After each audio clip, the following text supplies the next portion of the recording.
that you understand. I was a letter by Ida. I was no lasati ede. Ìgbéde lárugẹ nílẹ̀ Oòduà o. Àwa gangan ni bàbá. Koiki Media. Koiki Media. Koiki Media.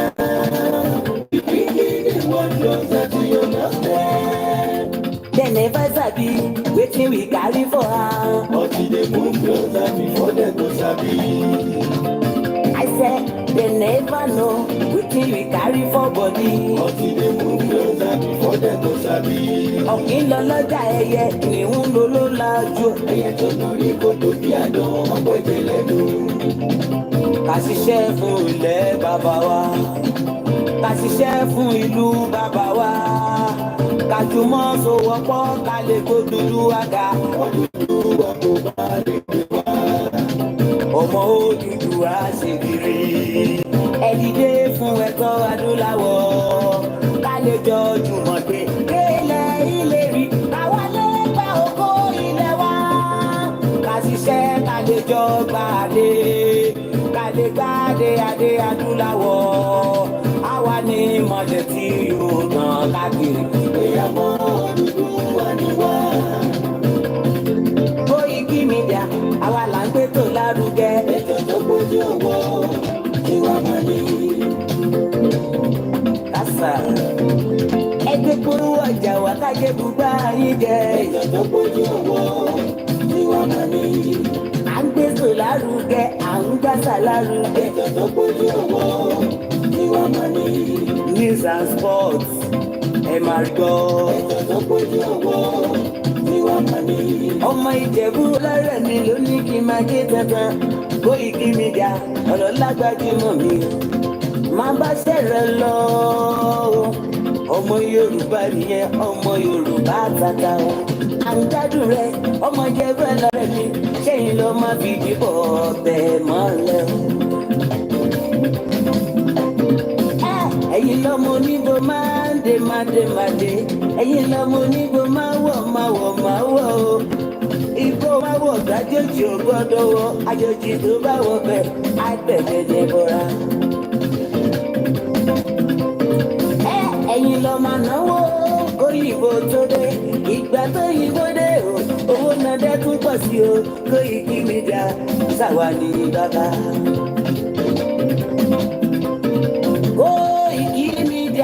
Àwọn ni bàbá. Koiki Media, àwọn ni bàbá. Àdáńtọ́, àtúnpèrè gidi. Koiki Media, àwọn ni bàbá. Àwa là ń gbé tó lárugẹ jẹ́ ká jọgbọ́ o. Koiki Media, àwọn ni bàbá. Àbújá fẹ́tọ̀ ilẹ̀ wa, fẹ́tọ̀ ilẹ̀ Yorùbá. Koiki Media, àwọn ni bàbá. Ọmọ Oòduà ni wá o, kọ̀ọ̀kan. Koiki Media. Ikú tó ṣe bí lébi òsì, àdìmú bàbá yọ. Koiki Media, àwọn ní bàbá. We bring you one closer to your doorstep. Koiki Media, àwọn ní bàbá. Afẹ́fẹ́ tó ń fẹ́ òòlù kan kí o kò lára ni. Koiki Media, àwọn ní bàbá. Àpèrè gèdè Olódùmarè ló fún wa ṣe. Koiki Media, àwọn ní bàbá. Gbogbo ayé ẹ gbọ́, àwa ni bàbá o. Koiki Media, àwọn ni bàbá. Ẹ máa bọ̀ wá ẹgbẹ́ polówó ọjà yín wá. Koiki Media, àwọn ni bàbá. Òdùduwà lágbèdá ní òtítọ́ lágbèdá ní. Koiki Media, àwọn ni bàbá. Àkìsọ̀dálẹ̀, àkìsọ̀nìkẹta. Koiki Media, àwọn ni bàbá. Àdúró tán, àtúnpẹ̀lẹ̀ kéde. Koiki Media, àwọn ni bàbá. Koiki Media, we bring you one closer to your doorstep. Àwọn ni bàbá. Koiki Media is around to give us latest. Is around to give us latest. Ladies and gentlemen, ẹ mú kalẹ̀ sílẹ̀, ẹ tẹ́tí ẹ̀kọ́ ètò ìpolówó. Ladies and gentlemen, ẹ mú kalẹ̀ sílẹ̀, ẹ tẹ́tí ẹ̀kọ́ ètò ìpolówó. Koiki Media is around to give us latest. máa gbé ọ̀gá Jèhófà. Adéyẹmọ o, ọjọ́ òní, ọjọ́ tó lápẹ̀rẹ̀ gidi gan-an ni fún gbogbo ọmọ Yorùbá àtàtà. Kó o rí ní ọmọ Adéyẹmọ ọ̀tá ti kú ọ̀tá ìbáyọ̀ wọn ní alákọ̀ọ́rí ọmọ ti lọ. Wò ó, èyí tí wọ́n rò yí ẹ̀ olúwo ọba ńlọ kúkú sẹ́. Sunday ọmọ Adéyẹmọ Ìgbòho ṣàṣẹ́bẹ̀ lọ wà. Ọjà máa dúpẹ́ lórí Olódùmarè ọba ògbóni. Tí ọba ti dàbí wèrè pọ́jọ́ òní ó tó pé ńkọ́ kí lọ fẹ́ wá láàrin àwọn ọmọ adarí wọn gan. Tàbí tí ọba ti dàbí igi ọmọ láàrin ìfẹ́ kí lọ máa ṣẹ̀dá òfin irọ́. Ọjà máa dúpẹ́ lọ́wọ́ alágbẹ̀dẹ àyànmọ́ ọba tó fi ọ́ dára tó dùn. Ọmọ Adéyẹmọ o, ìwọ náà kọ́ Olódùmarè ọba ní kí ọ lárugẹ. Ẹ̀sìn mo dúpẹ́ o. Sunday o.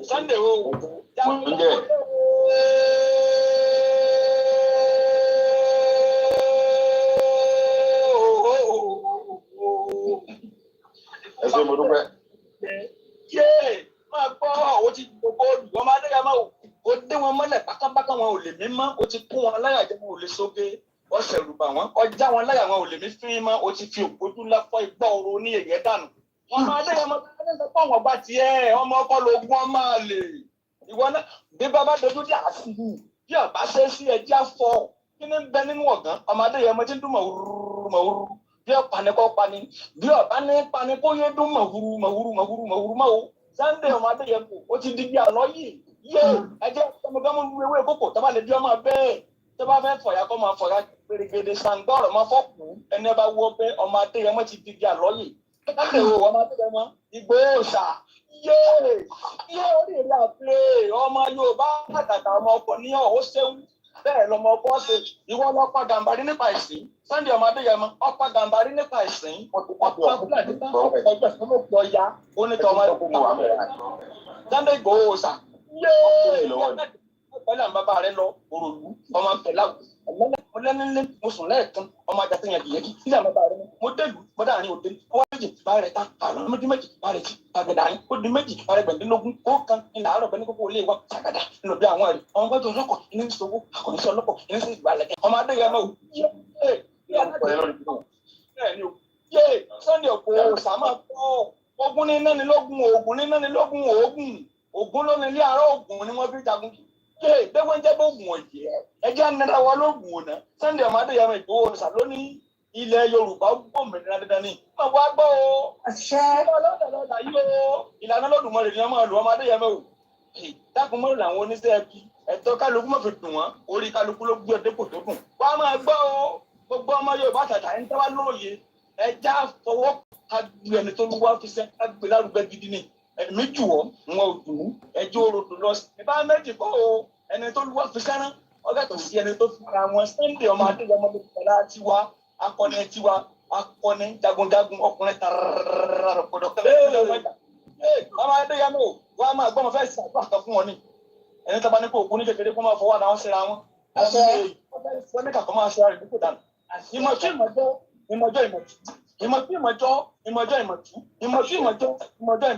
ayé yẹ pọ̀ ní kó lọ́wọ́ ọmọ gbá kékeré tó kékeré ìdáwọ́ ìní ọmọ gbẹ̀yìn àgbẹ̀dẹ òsì bàtàrí òní gbúrú òdòkó tẹ̀ máa gbọ́ àwọn bàbá rẹ tó ti wà níbùgbé ìdájọ́ wọn máa fọwọ́ tì ọ́ gẹ́gẹ́ ni àwọn alágbára jagun tí wọ́n ní jagun ṣáájú ilẹ̀ Yorùbá wọ́n mọ fi ọtí ọ̀gá gẹ́gẹ́ ni Oòduà Ọlọ́fin Ọbàtálá Báṣọ̀run Àjàká Àjàngàtìẹ̀lẹ̀ ẹ̀fọ́fọ̀fẹ́rí lánàfọ́kúnlá òun lẹ̀ mẹ́rú ọmọdékùnrin ìsábà aborílá aborí kòkó alùfúlù àbá àkúkú ògèdè ìgbé agbógungbòrò lè jẹ́sà Ṣàngó.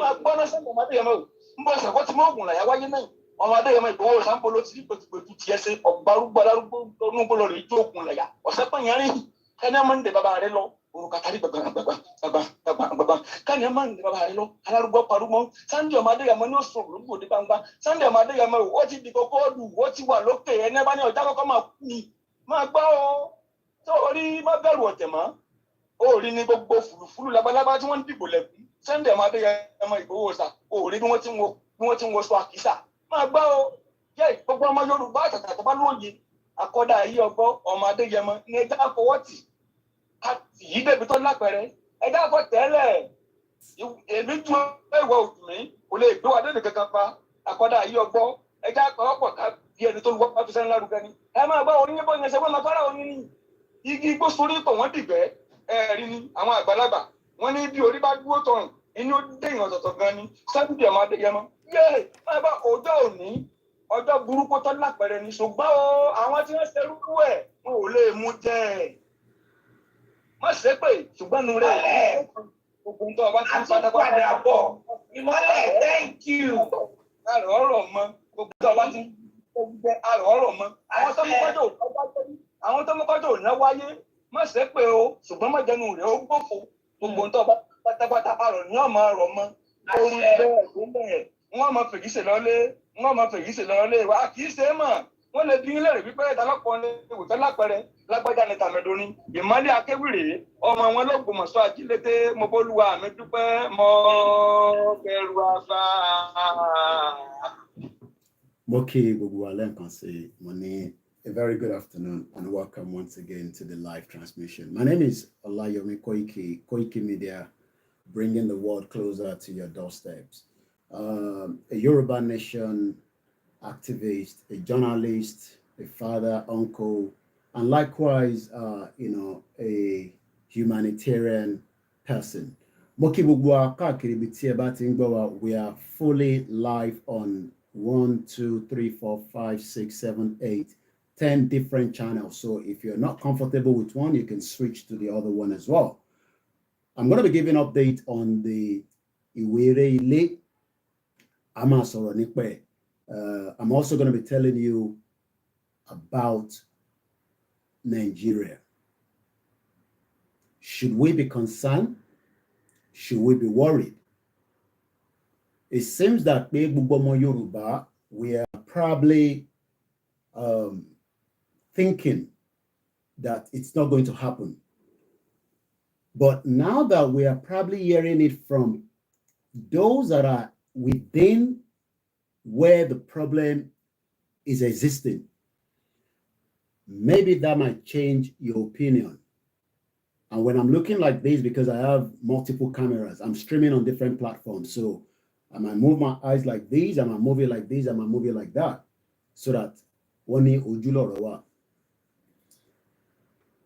before we play the anthem, like I always say, just to put it on record all the time, in the 31st of October 2023, that means October is gone, and we give thanks. I am talking to the real Yoruba people. Don't wait for your life to be taken before you join Yoruba Nation. That is your own problem, not mine.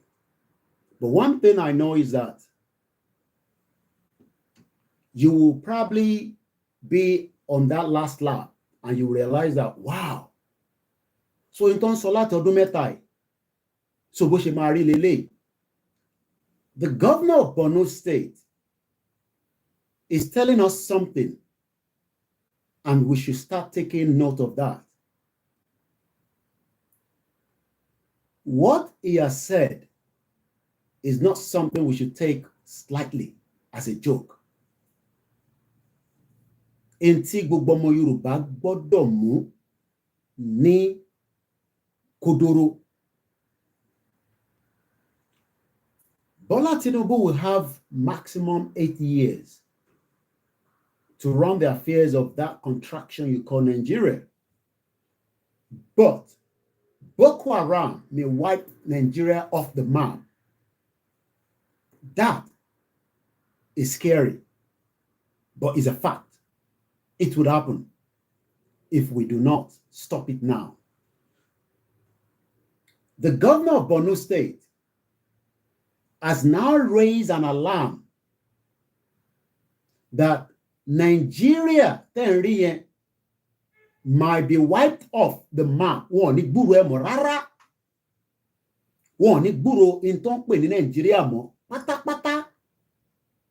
And that is subject to if me and you fail to act now. It might be in the next 20 years. It took the Taliban 20 years to wait for America America pumped billions of dollars into Afghanistan. Kódà, America left in a hurry. I hope it will not be too late before you start speaking out, so that we will not all be trapped in what is called Nigeria anymore. Let's go with it, and then we'll start the program. We'll probably have just about 2 hours or less than that.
Mo kí bàbá wa Professor Banji Akintoye, mo kí wọn dáadáa, mo dẹ̀ kí ìyàwó wọn.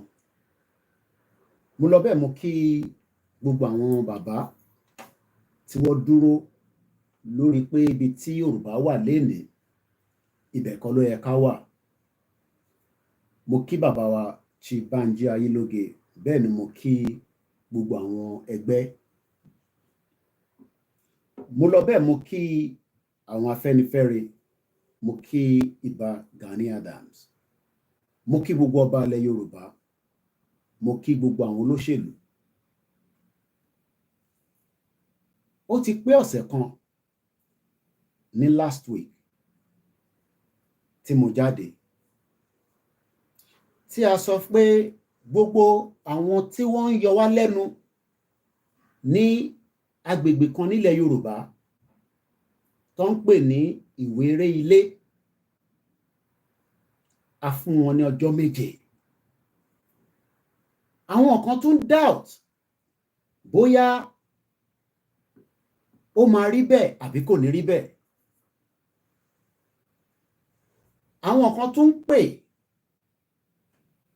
láti jẹ́ ká sọ pé kò ní rí bẹ́ẹ̀. Mo ní àwa ò ní sọ̀rọ̀ kẹ́ má bá níbẹ̀. Gẹ́gẹ́ bí agbẹnusọ lóyè Ìgbòho, a ní sọ̀rọ̀ ká má bá níbẹ̀. Mo dúpẹ́ lọ́wọ́ gbogbo àwọn mídíà wa tó pohùn síta nípa ohun tó ń ṣẹlẹ̀ ní Ìwéré Ilé. Ó dà ń pé pronunciation mi ti better díẹ̀, ó ti correct mi, Ìwéré Ilé. Nígbà tí a jáde, tí a sọ pé a fún àwọn Fúlàní ní ọjọ́ 7, ọ̀pọ̀lọpọ̀ wọ́n rò pé bóyá eré là ń ṣe. Nígbà tá a fún wọn ní ọjọ́ 7, kò tí ì pé ọjọ́ 7, ọ̀pọ̀lọpọ̀ oríṣiríṣi nǹkan ń ṣẹlẹ̀ tí kò hàn sí gbogbo ẹ̀yin, àmọ́ àwọn tá a wà lẹ́yìn ó hàn sí wa. Àmọ́ a dúpẹ́ lọ́wọ́ ọba Elédùmarè tó dúró gẹ́gẹ́ bí ìdáàbòbò fún gbogbo ọmọ Yorùbá, torí pé ọba Elédùmarè ló ń dáàbòbò wa. A níjọba kankan mọ́ níbi tílẹ̀ ṣú lénìí tó ń dáàbòbò wa.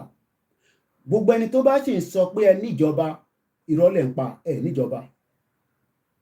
nítorí pé ìjọba tó ń ṣe lọ́wọ́lọ́wọ́ nílẹ̀ Yorùbá gbogbo wọn látòkè délẹ̀ they are failure. Mo kíyàwó Àṣà àti Ìṣe TV. Tá bá ní ká wo èní a rí pé níjọba. Àmọ́ ọba Elédùmarè ó fi èèyàn kan ó fi ṣe gàrí tíra wa. Ẹ gbọ́ mi yé. Ọba tó lè ní tó lànà tó tún máa ní ilẹ̀ Yorùbá tó máa ní wá tó máa fi ìṣọ́ ẹ̀ṣọ́ wa ó wá fún wa léèyàn kan. Tí èèyàn kan yẹn bá ti ní ká fi ohùn síta ó ti di dandan pé gbogbo tó ń jẹ́ ilẹ̀ Yorùbá pátá á máa mì fìtìfìtìfìtìfìtì. Kódà àwọn kan ń dúró pé ṣé mo máa jáde láti sọ̀rọ̀ lé lórí nítorí pé wọ́n ní ọjọ́ méje àwọn ń kà á. Kábíyèsí Elédùmarè. Bàbá wa olóyè Dr. Sunday Adéyẹmọ Ìgbòho Òòṣà ó náà ń bẹ nínú ìgbàlà. Àmọ́ ṣé Ìgbòho ń bẹ nínú ìgbàlà, Ìgbòho tó wá ń bẹ káàkiri gbogbo ilẹ̀ Yorùbá. Olóyè ti yàtọ̀ sẹ́ni tó máa ní ká sọ fún in tó ń ṣẹlẹ̀ nílẹ̀ Yorùbá kó náà ò tún sọ bẹ́ẹ̀ mọ́.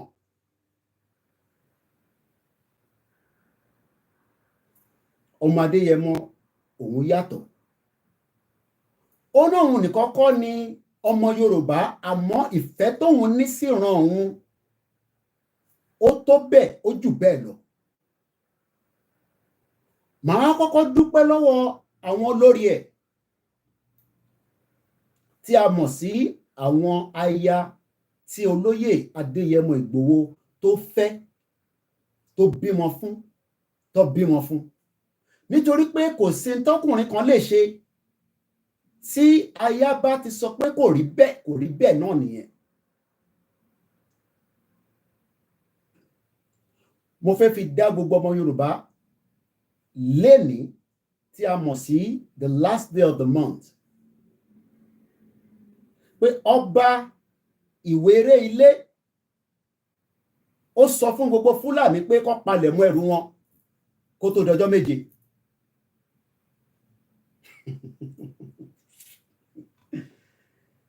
Kábíyèsí Elédùmarè. Ọba Ìwéré Ilé ó kìlọ̀ fún gbogbo Fúlàní tó ń bẹ ní abà yẹn pé nígbà tó olóyè ti rán agbẹnusọ ẹ̀ pé kó sọ̀rọ̀ olóyè máa mú ọ̀rọ̀ ẹ̀ ó máa múṣẹ.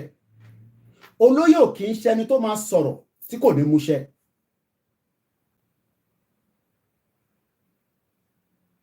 Àmọ́ olóyè ní kí n sọ fún gbogbo ọmọ Yorùbá pé òun ń bẹ nínú ìgbàlà. Àmọ́ tí a bá wo gbogbo tó lọ ní Ìwéré Ilé lénìí a dúpẹ́ fún bàbá wa ọba Ògbóni.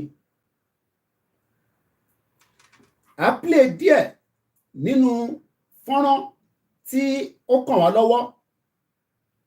Bọ̀ mo fẹ́ kó yé gbogbo ọmọ Yorùbá pé bí wọ́n ti ṣe ń pa wá nínú Ìwéré Ilé kékeré nìyẹn. Tí ọmọ Yorùbá bá sùn tẹ́ ẹ̀ jí ilẹ̀ tó ń pè nílẹ̀ Yorùbá might be wiped off.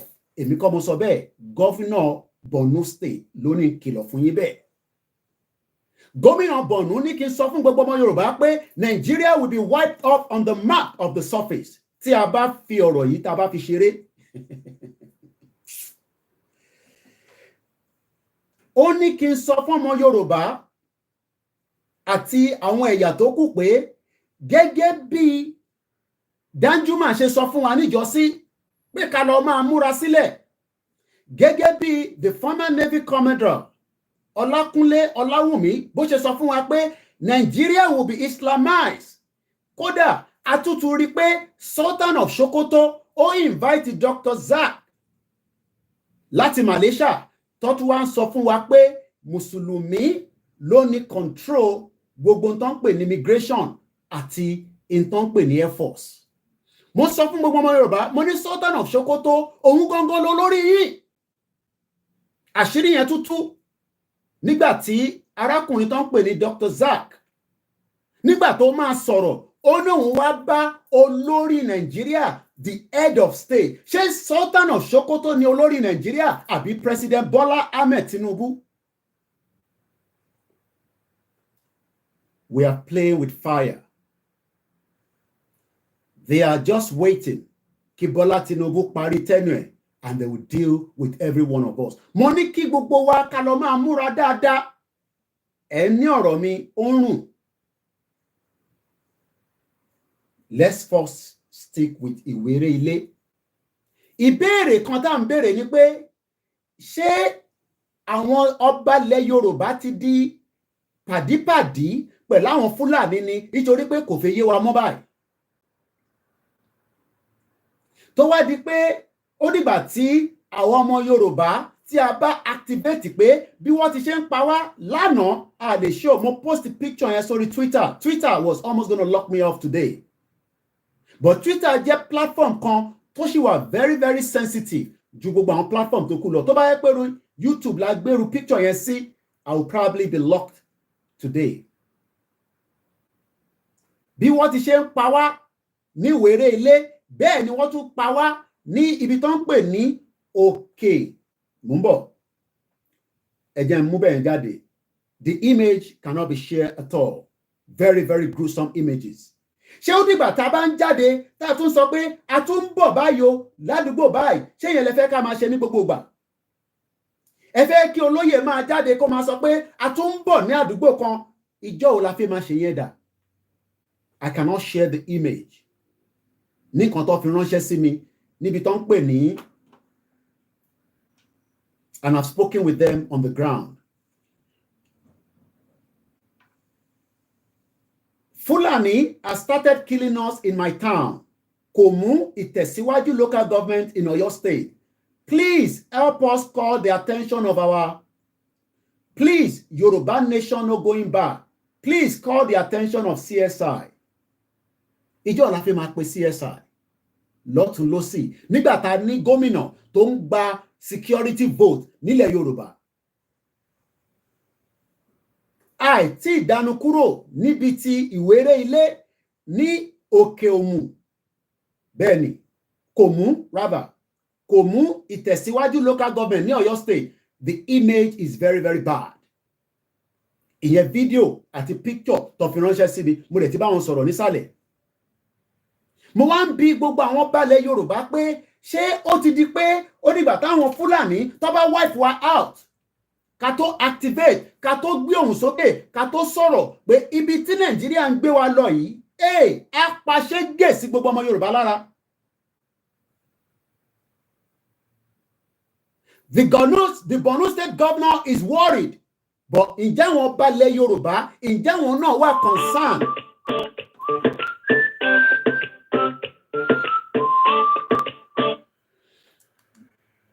Mo wà lórí ètò lọ́wọ́ bàbá. Mo wà lórí ètò báyìí. Ẹ jẹ́ n pé tí bá ṣe tán. All right. Ǹjẹ́ àwọn balẹ̀ Yorùbá, ǹjẹ́ àwọn tẹ̀ ń wò pé Nàìjíríà tí gbogbo wa jọ wà nínú ẹ̀ yìí kò ní ṣe àkóbá àdábá fún gbogbo wa? Last year, ẹ̀gbọ́n wa Gbénga Owólabí ó padà láti Maryland. Ó lo ọjọ́ kan péré nínú Nàìjíríà kó tó kidnap ẹ̀. Wọ́n pay ransom to the tune of almost 10 million. Wọ́n máa padà pa náà ni. Dr. Aborode was killed as well. Ọmọ Yorùbá mélòó ló gbọ́dọ̀ pa kó tó di pé a bẹ̀rẹ̀ sí sọ fún ìjọba pé security àti ààbò ilẹ̀ Yorùbá ó wà lọ́wọ́ wọn, kò ń ṣọwọ́ Ìgbòho ló wà. Ọlọ́run kò fi olóyè Ìgbòho ó fi kẹwàá ni. Ó wá ní kí n máa sọ fún gbogbo ọmọ Yorùbá pé òun náà ń bẹ nínú ìgbàlà àbí nínú ìgbàlẹ̀. Ìgbòho ò ní sọ̀rọ̀ kó má múṣẹ. Ìgbòho yàtọ̀ sẹ́ni tó máa sọ̀rọ̀ tí wọ́n ò ní gbọ́ ohun ẹ̀. Ohun Ìgbòho tó gbọ́ látara inú mi níjọ́ Sunday tó kọjá lọ lọ́hùn pé a fún wọn ní ọjọ́ 7. Ọba Ìwéré Ilé ó dẹ̀ sọ fáwọn Fúlàní pé kó máa palẹ̀mọ́ ẹrù wọn. Kábíyèsí Elédùmarè. ọba Ìwéré Ilé ó ń sọ fún àwọn Fúlàní tó ń bẹ nínú ababẹ̀. Mo tẹ̀lé olóyè lọ síbì kan ní lára àwọn kan tó ń pè ní Abà ní 2021. Bí wọ́n ṣe ń pa wá náà níjọ́ náà ní ìta gbéra láti Sókà. Ọba bẹ̀ ń sọ fún àwa pé ìyẹn baálẹ̀ pé àwọn Fúlàní tó ń bẹ ní Abà yìí, àwọn Fúlàní dáadáa ni wọ́n. Olóyè ní àwọ̀ ní jiyàn bóyá àwọ̀ kì í ṣe dáadáa àbí dáadáa ni wọ́n. Wọ́n ní the town is Komu Eshegon in Òkè Ògùn, Ọ̀yọ́ State. Wọ́n ní nígbà tá a máa dé palace baálẹ̀ yẹn làágùn ni bí a torí pé kò síná nínú palace yẹn ni. Àwọn nǹkan míì ṣẹlẹ̀ níjọ́ náà lọ́hùn kò ń ṣe tá a máa tú sílẹ̀ nírú ọjọ́ ìní. Mo ní gbogbo tó ń lọ nílẹ̀ Yorùbá lórí ìrìn àjò yìí kò sí tí kò ṣẹ̀yìn mi tí mo mọ̀. Nígbà tá a dé palace yẹn èmi gan rí àríṣà pé baálẹ̀ yìí ó ti dalẹ̀. Kódà mo sì sọ fún bàbá wa olóyè nígbà tèmi àti wọn sọ̀rọ̀ léni pé ìjẹ́ rántí palace ta lọ àwọn nǹkan kan báyìí ṣẹlẹ̀ nígbà tá a fẹ́ wọnúlé. Èmi gan tí mo jọmọdé mo mọ̀ pé something is not right. Ọba ìjọ náà baálẹ̀ yẹn sọ fún wa pé àwọn Fúlàní tó ń bẹ lábèbè yìí èèyàn dáadáa ni wọ́n. A ní ta bá dénú pápá àwọn mọ̀ bóyá èèyàn dáadáa ni wọ́n àbí èèyàn dáadáa kọ́. Nígbà tá a máa dénú pápá a bá àwọn tó ń wa kùsà. Mo ti sọ̀rọ̀ yìí.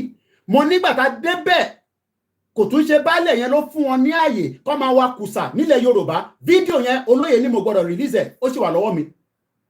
Nítorí pé àwọn tá a bá yẹn wọ́n ń jẹ́ kó yé wa pé àwọn ọba báyìí ló fún wọn ní àṣẹ wọ́n dẹ̀ fún wa ní evidence pẹ̀lú in tó wà lọ́wọ́ wọn. Mo wá ń béèrè pé níjọ́ wo gan la máa bá lọ báyìí? Ṣé ìdáàbòbò lẹ̀ Yorùbá kò ń ṣọwọ́ olóyè ló wà? Ọwọ́ gómìnà ló wà? Every governor of Yoruba land or in Nigeria of today long ban tó ń pè ní security vote. The question is kí ló ń fi security vote kí ló fi ń ṣe? What are they doing with the security vote to protect lives and property of our people? Ṣé bá ṣe máa jáde náà ní tá máa sọ pé wọ́n ń pa wá nígbà tó pè mí láti Kòmú láàárọ̀ yìí mo ní ṣé bá ṣe máa sọ̀rọ̀ náà ní pé wọ́n ń pa wá lélẹ́yìí? Why is it that our governors are not doing anything?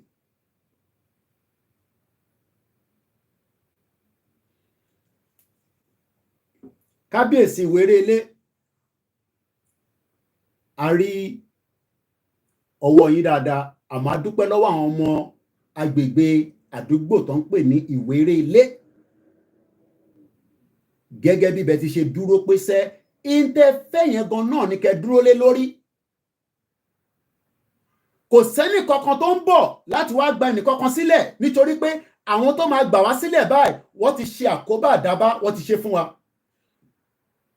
Tẹ́ bá ń dúró de àwọn olóṣèlú pé wọ́n ń bọ̀ wá gbà wá sílẹ̀ ìrọ̀lẹ́ ń pa. Olóṣèlú kankan ní wá gba ẹnì kankan sílẹ̀ níbi tí ilẹ̀ ṣúdé lálẹ́ yìí.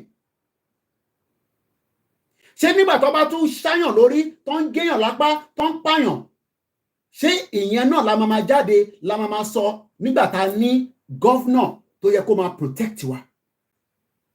How did we get to this situation? Tabade jáde tá à ń sọ̀rọ̀. Some of you are pointing fingers. Àmọ́ olóyè ní kí n sọ fún yín pé òun náà ń bẹ nínú ìgbàlẹ̀. Bọ̀ a dúpẹ́ fún bàbá wa ọba Ògbóni àgbáyé pẹ̀lú gbogbo àwọn tó gbéra tí wọ́n fi ìtàn pè níṣẹ́ pé àwa gbogbo wa ní Ìgbòho.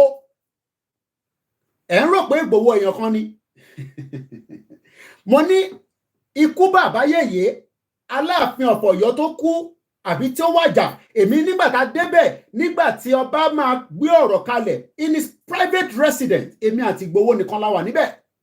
Ó ní Buhari ní pé kóun mú òun mọ́lẹ̀ sínú palace so that kó lè gbé Ìgbòho máa bọ̀ ní Àbújá. Òun wá jẹ́ kó mọ̀ pé Ìgbòho tẹ́ ń rí yẹn Ìgbòho kì í ṣe ẹyọ kan Ìgbòho double ló wà. Multiple ni Ìgbòho. So tẹ́ bá ń rò pé ẹ̀ ń rí Ìgbòho tẹ́ ń rí yẹn it might not be the real one. Ó lè dàbí ọ̀rọ̀ àwàdà lójú wọ. In tí ọba ilẹ̀ Yorùbá sọ fún èmi ni mò ń sọ fún yín nísìn. Nítorí pé lára in tá ń pè ní ọba Elédùmarè ló fi olóyè Ìgbòho Sunday àti ìyàwó ẹ̀ àtàwọn ọmọ ẹ̀ ló fi kẹ́ wa. Ohun Ìgbòho lásán makes a big impact. Mo ní in tí Yàyà Bello sọ gbogbo ẹ̀kọ́ ni máa sọ fún gbogbo ọmọ Yorùbá. Mo sọ fún yín pé every time I go live, the Sultan of Sokoto is live with me. Wọ́n wò mí báyìí ní Sokoto State. That intelligence was given to us, but I will not tell you how.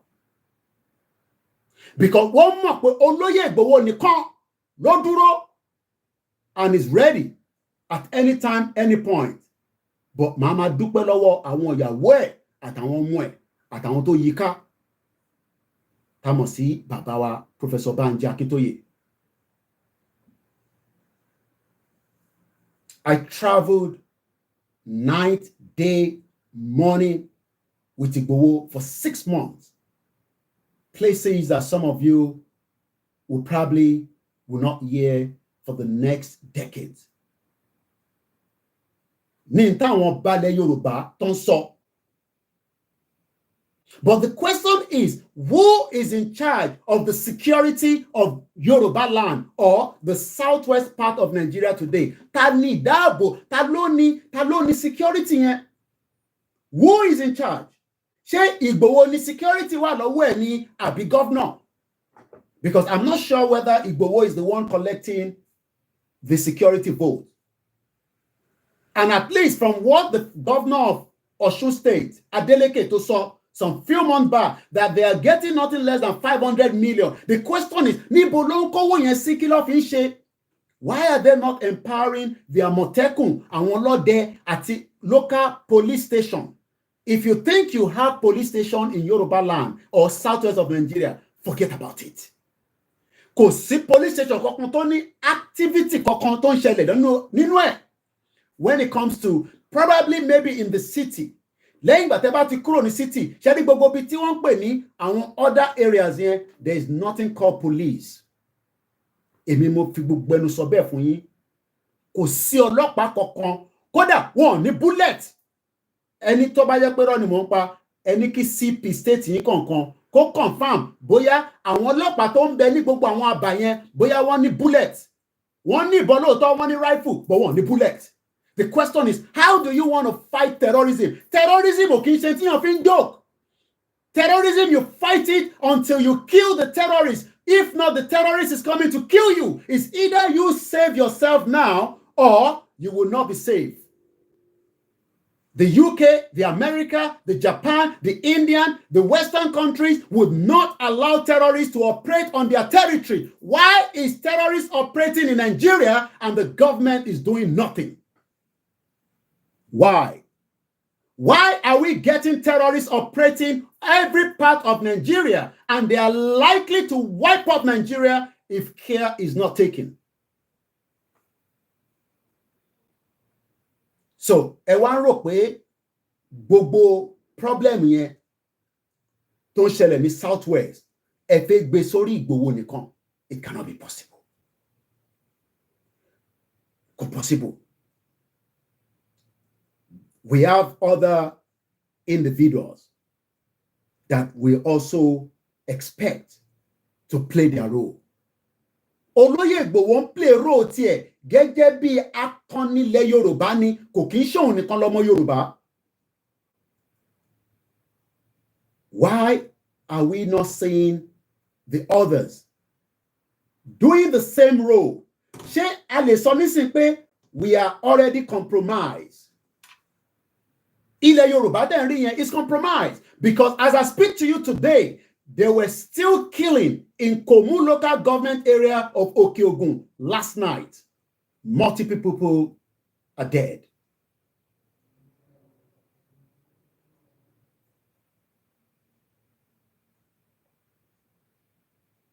I don't think some of you understand the magnitude of what we are talking about.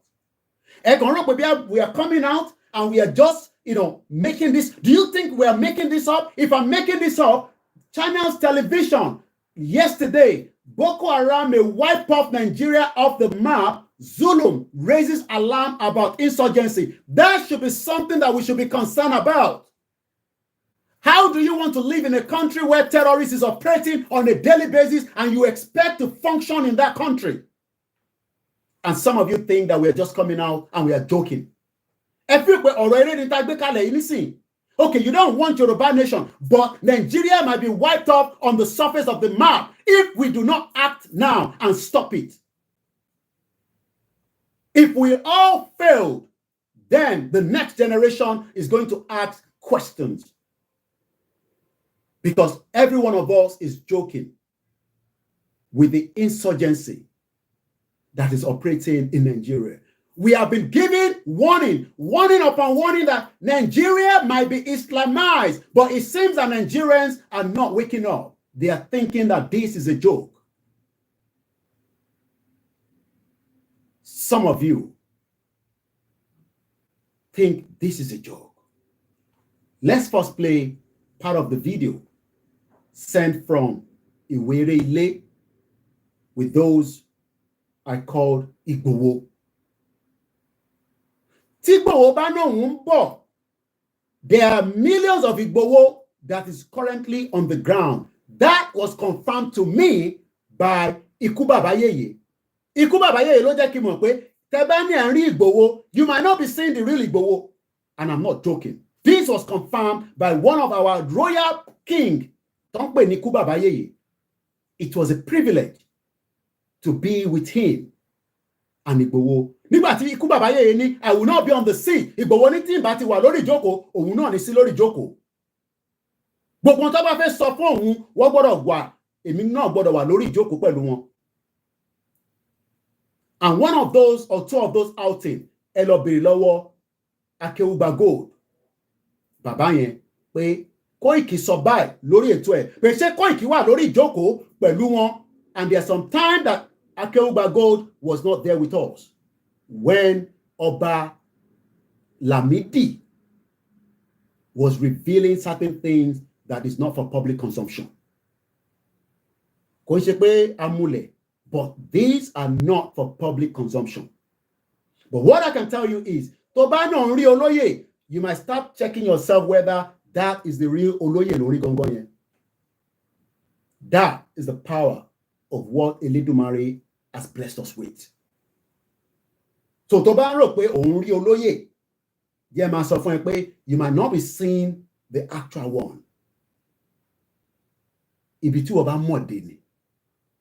But the question tí mo ń béèrè ni pé, where is all our governors? Why are they not acting with all this crime against Yoruba people? Why are they not activating?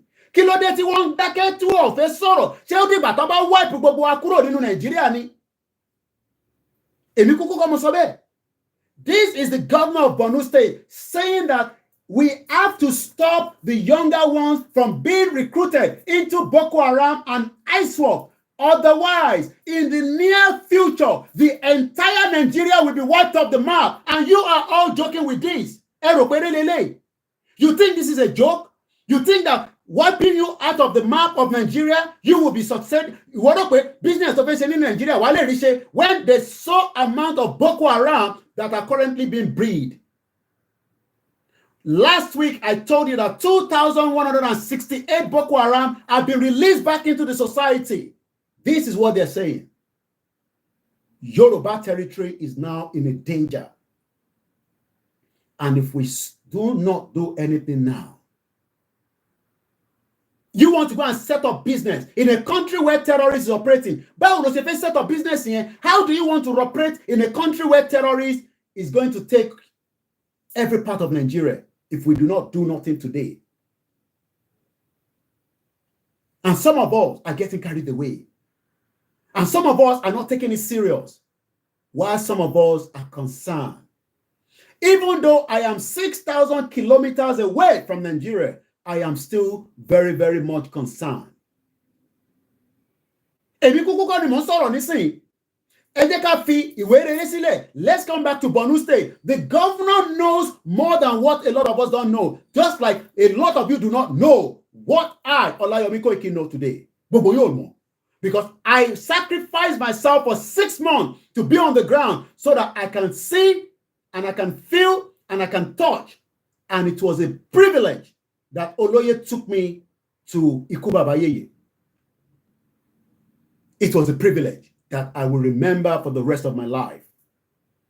Because certain things I heard, and some of what I heard there, I was also privileged to see and meet one of the greatest Yoruba leaders, Pa Ayo Adebanjo, 90 plus. Some of what they were saying, some of you think this is a joke. See, ìran Yorùbá bá ti wà nínú Nàìjíríà, ó bá máa ṣe prayer 24/7, ó lè ṣoríire nínú Nàìjíríà. Bẹ́ bá ṣe ń ṣoríire, làwọn kan máa lé yín lọ fi pa yín. And that is why there's so much atrocity going on in Yoruba land today. Because while the land is ready to bless us, it is also having a big ripple effect back on us. Let's play some of the video, like I said, I received from Iwere Ile.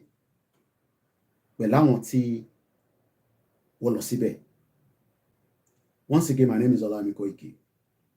A lot of you know me as Koiki Media. I am not the only Yoruba man, but I told you I am your last man standing. I am the last bus stop to this movement. That geographical location tí Baba Awólọ́wọ̀ sọ fún wa. Continue to believe that there is one country called Nigeria. Continue to believe that there is a country called Nigeria that will make you be a successful Yoruba person. Oh, òun rí àwọn méjì mẹ́ta tó ní wọ́n wà successful as a Yoruba man. Continue to believe in that nonsense. It is just a matter of time.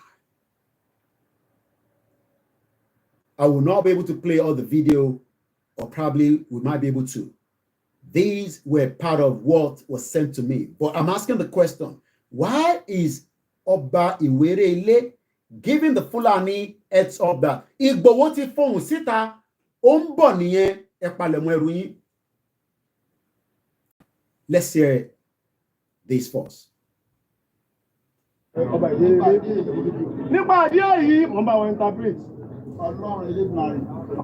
that was when I was trying to get through to Oba Ogboni.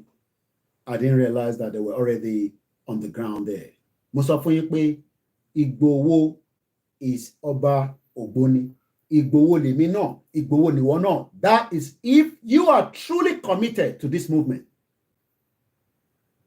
Mọ tó ń ṣẹlẹ̀ nílẹ̀ Yorùbá. Ẹ̀yin fojú lásán wò. Àwọn tó lóye wọ́n mọ̀ pé ìtagbédání, it is fight to finish. They know that. But they're not going to tell you that.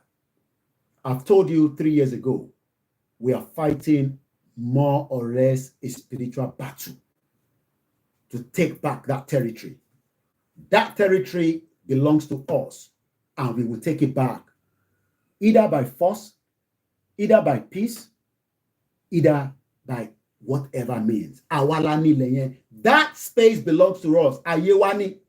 It does not belong to America. It does not belong to Europe. It does not belong to Asia. It does not belong to India. It does not belong to Chinese. We will work with them. We will have friendship with them. We will have cordial relationship with each of this country. But none of this country can stop Yoruba nation. It is a fact. I know that. It's just a matter of time. It's just a matter of time. Ondoni kò tí dùn débi tó máa yá. Tó ìlú yẹn bá débi tó máa yá, everywhere in Yoruba land will be activated. Ó ṣì ń dùn ni. Ṣebí ẹni Ìgbòho lè débẹ̀. Ìgbòho débẹ̀ torí pé gbogbo àwọn ọmọ tó lọ síbẹ̀ lẹ́nìí àtàwọn tó tún máa lọ níjọ́ míì náà, gbogbo wọn pátá ni Ìgbòho. Ẹ ń wá fídíò Ìgbòho àbí? Olóyè bá ṣe ṣe ní Òkè Ògùn. No.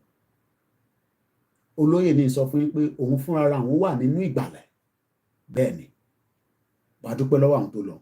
Let's go with this video one at a time. Jerry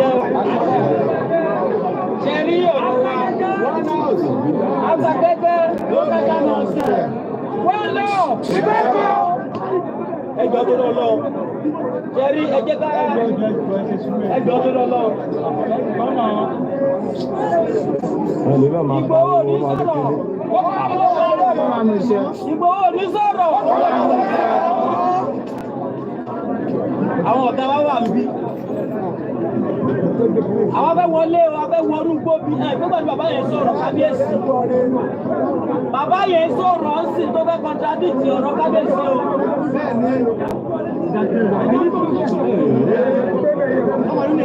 Ìwọ lè máa pa aráàlú kó máa pa àwọn Yorùbá tẹ́lẹ̀ lọ́pọ̀ tó wá máa dùn. Bàbá yẹn sọ̀rọ̀ lẹ́ẹ̀kan òru. Ó ní àwọn òbíkọ́ wà táwọn ò lè lóko, àwọn ò lè lọ sóko. Kábíyèsí pọ̀rọ̀ mọ́ ẹnu, ó pọ̀rọ̀ ẹ mọ́ ọ lẹ́nu. Bá ọ̀gá mi ti wà ń bí. Táwọn ọ̀gá mi ò bá sí bí ni, wọ́n ti wá sọ̀rọ̀ kábíyèsí. Ọlọ́dà mi ta wá bóyá ká lọ síbẹ̀ yẹn, àwọn tó ń pa ẹ̀yẹ ká débẹ̀. Ó yẹ ká débẹ̀.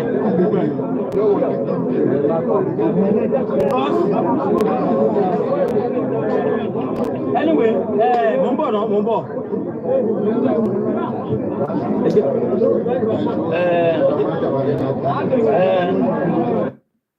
That is one of the first video. Ẹ̀yin dúró kí Koiki Media kó show live àti wà ní Iwere ilé. No. We are better off and more prepared.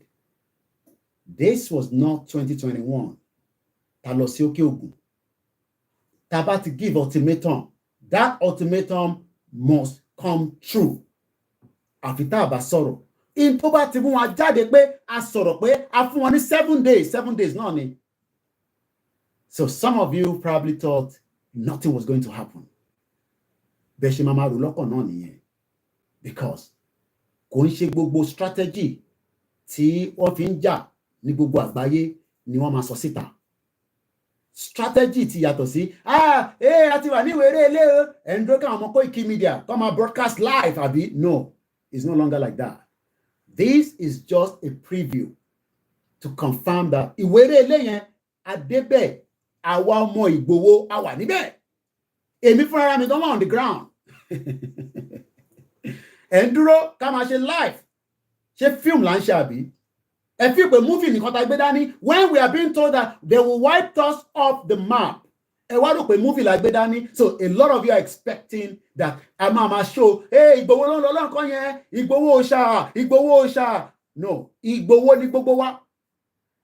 Ìgbòho ní gbogbo wa àtèmi àtàwọn tó lọ sí Ìwéré ilé gbogbo wa ní Ìgbòho. Ẹ ń dúró ká máa show live video. Ṣé wọ́n ń show live video fún yín bí wọ́n ṣe ń plan ogun ní Ukraine àti Russia? Ṣé wọ́n ń show live fún yín bó ṣe ń prepare bó ṣe máa wọlé sínú Gaza? I have the privilege. Mo ní èmi ni last man standing lórí ìrìn àjò yìí. Èmi ni the last man standing when it comes to Yoruba nation. Kò ní gbọ́, kò ní gbà. Òun lèmi. Mo ń gbọ́. I've been watching documentary lately before I play the next video. And I was privileged. Ìjà tó ń lọ lágbàáyé kò sí tó kàn ọmọ Yorùbá níbẹ̀. Èyí tó kàn wá ni pé àwa gbọ́dọ̀ protect the territory wa, and that is the responsibility of our politicians, the chief of staff to the state, your governor. And you can go and watch this if you have the time. Èmi ti wò tán. I was listening to a guy yesterday. You don't have to agree with everything that we say. Neither do you have to agree with everything you are hearing around the world. Look, there's a lot happening around the world that it is not what you are hearing that is exactly what they are doing. There's a lot of other things happening underneath. So I was privileged. I was on a YouTube channel called Dialogue Works. Go on there and search for 4 days ago. 362,000 view. Èmi ò ń gbọ́ Nigerian news lọ títí mọ́. because brain tó ń ṣiṣẹ́ yìí ó ti kọjá Nigerian news. Tí bá kàn sọ Nigerian news is because it is still part of what we should be talking about. Tó bá yẹ pé mo fẹ́ máa ṣe analysis gidi, we will not even be ready to listen to me anymore. But I will just slow it down because the way tẹ́mi ṣe máa ṣe, tí ṣe máa present, some of you will probably start thinking there's something wrong with me. But mo dúpẹ́ pé mo gbọ́dọ̀ program yẹn because the guy was very truthful with his analysis. I'm not going to play the video because it doesn't belong to me. But I'll share the link for the benefit of anyone that wants to go and watch it, especially if they're abroad. I want you to go and watch this video. You don't have to agree with all the context of what he's saying, but there's so many strategy that some of you think that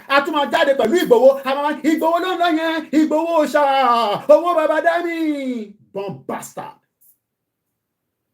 Igboho Òòṣà fún rẹ̀ ó wà ní Germany pẹ̀lú ìyàwó ẹ̀ àtàwọn ọmọ ẹ̀. Ibẹ̀ dẹ̀ ló láti wà nítorí pé ó deserve láti wà níbẹ̀. Àmọ́ ní ìsàlẹ̀ a sì ní millions of Igboho tí Igboho bá sọ pé ó ti yá ó yá náà nìyẹn. Mo ní 72 hours a máa dé sàlẹ̀. Àìtí dé stage yẹn for now.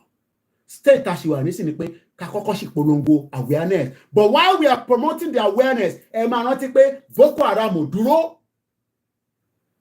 And the movie, the documentary, it's not a documentary, it's just a chart.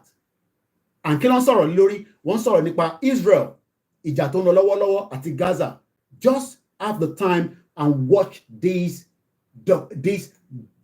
and learn something. Ẹ̀yin tẹ́ ẹ rí pé a tún máa ṣe bá ṣe tí Koiki ń show live. A ti wà lókè ògùn o, bàbá wa Sunday Adéyẹmọ Ìgbòho ló ń lọ yẹn o. Bomb bastard. Ìyẹn lẹ́ ń dúró dàbí. Ẹ dúró pẹ́. Ẹ ṣe kí ni ẹ dúró pẹ́. One bastard ni. Ẹ rò pé mi máa tún ní káwọn boys mi tó ń bá mi ṣiṣẹ́ tó ń take risk.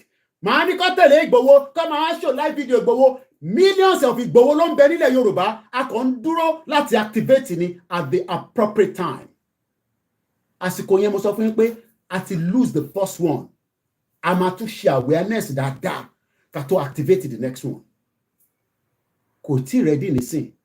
Ìgbòho ń bẹ pẹ̀lú àwọn family ẹ̀ nílùú Germany, ibẹ̀ ló yẹ kó wà, ibẹ̀ náà ló wà. Àmọ́ èmi àtẹ̀yìn a máa pò mọ́lẹ̀. One bastard. Èmi sọ fún yín pé Nàìjíríà wọ́n ń gbà kúrò lọ́wọ́ wa. Òun sọ pé lọ́ni mò ń pa. Borno state government jẹ́ ká mọ̀ nísìn pé Nigeria will be wiped off on the map. Òun tó ń mean by that. Kò ní sí tó ń pè ní Nàìjíríà mọ́ wèrè. One bastard. Èèyàn máa lè. Wọ́n ní kò ní sí tó ń pè Nàìjíríà mọ́. Ó wà concern. Ó ní o fẹ́ set up business. Ìwọ fẹ́ kọ́lé. O fẹ́ fẹ́yàwó nínú Nàìjíríà. When they are planning to wipe us off the map.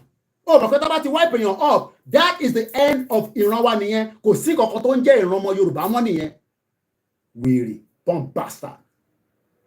Ẹ rò pé movie là ń ṣe ni. Ṣé mo sọ pé movie script ni mo ń ṣe? Tí bá fẹ́ máa kọ movie script, màá lọ wá professional tá máa fi kọ content. Èmi á wá máa present ẹ̀. Orí mi tí mo gbé script síwájú mi. Bomb bastard. Lọ́wọ́ monumental oversight, unveiling a colossal miscalculation. Tá bá ti ṣe mistake tẹ́lẹ̀ rí nígbà tá bẹ̀rẹ̀ ìrìnàjò yìí pẹ̀lú èmi àti Ìgbòho àtúnṣerú mistake yẹn mọ́. We will try to amend and see how we can do it better. So expect me. So I know some of you are waiting. Ṣé o máa sọ̀rọ̀ nípa Ìwéré ilé tó fún wa ní 7 days? Àwa ṣe sọ̀rọ̀ nísìnyí torí pé ìgbà tẹ́yìn fẹ́ kémi sọ̀rọ̀ yẹn àní sọ̀rọ̀ nígbà yẹn. Ìgbà tẹ́yìn rò pé Koiki máa sọ̀rọ̀ lórí Ìwéré ilé, some of you were expecting me to even say it yesterday. Mo ní náà. Ìgbòho ń bẹ ní Germany, ó ń bẹ nínú Ìgbàlà.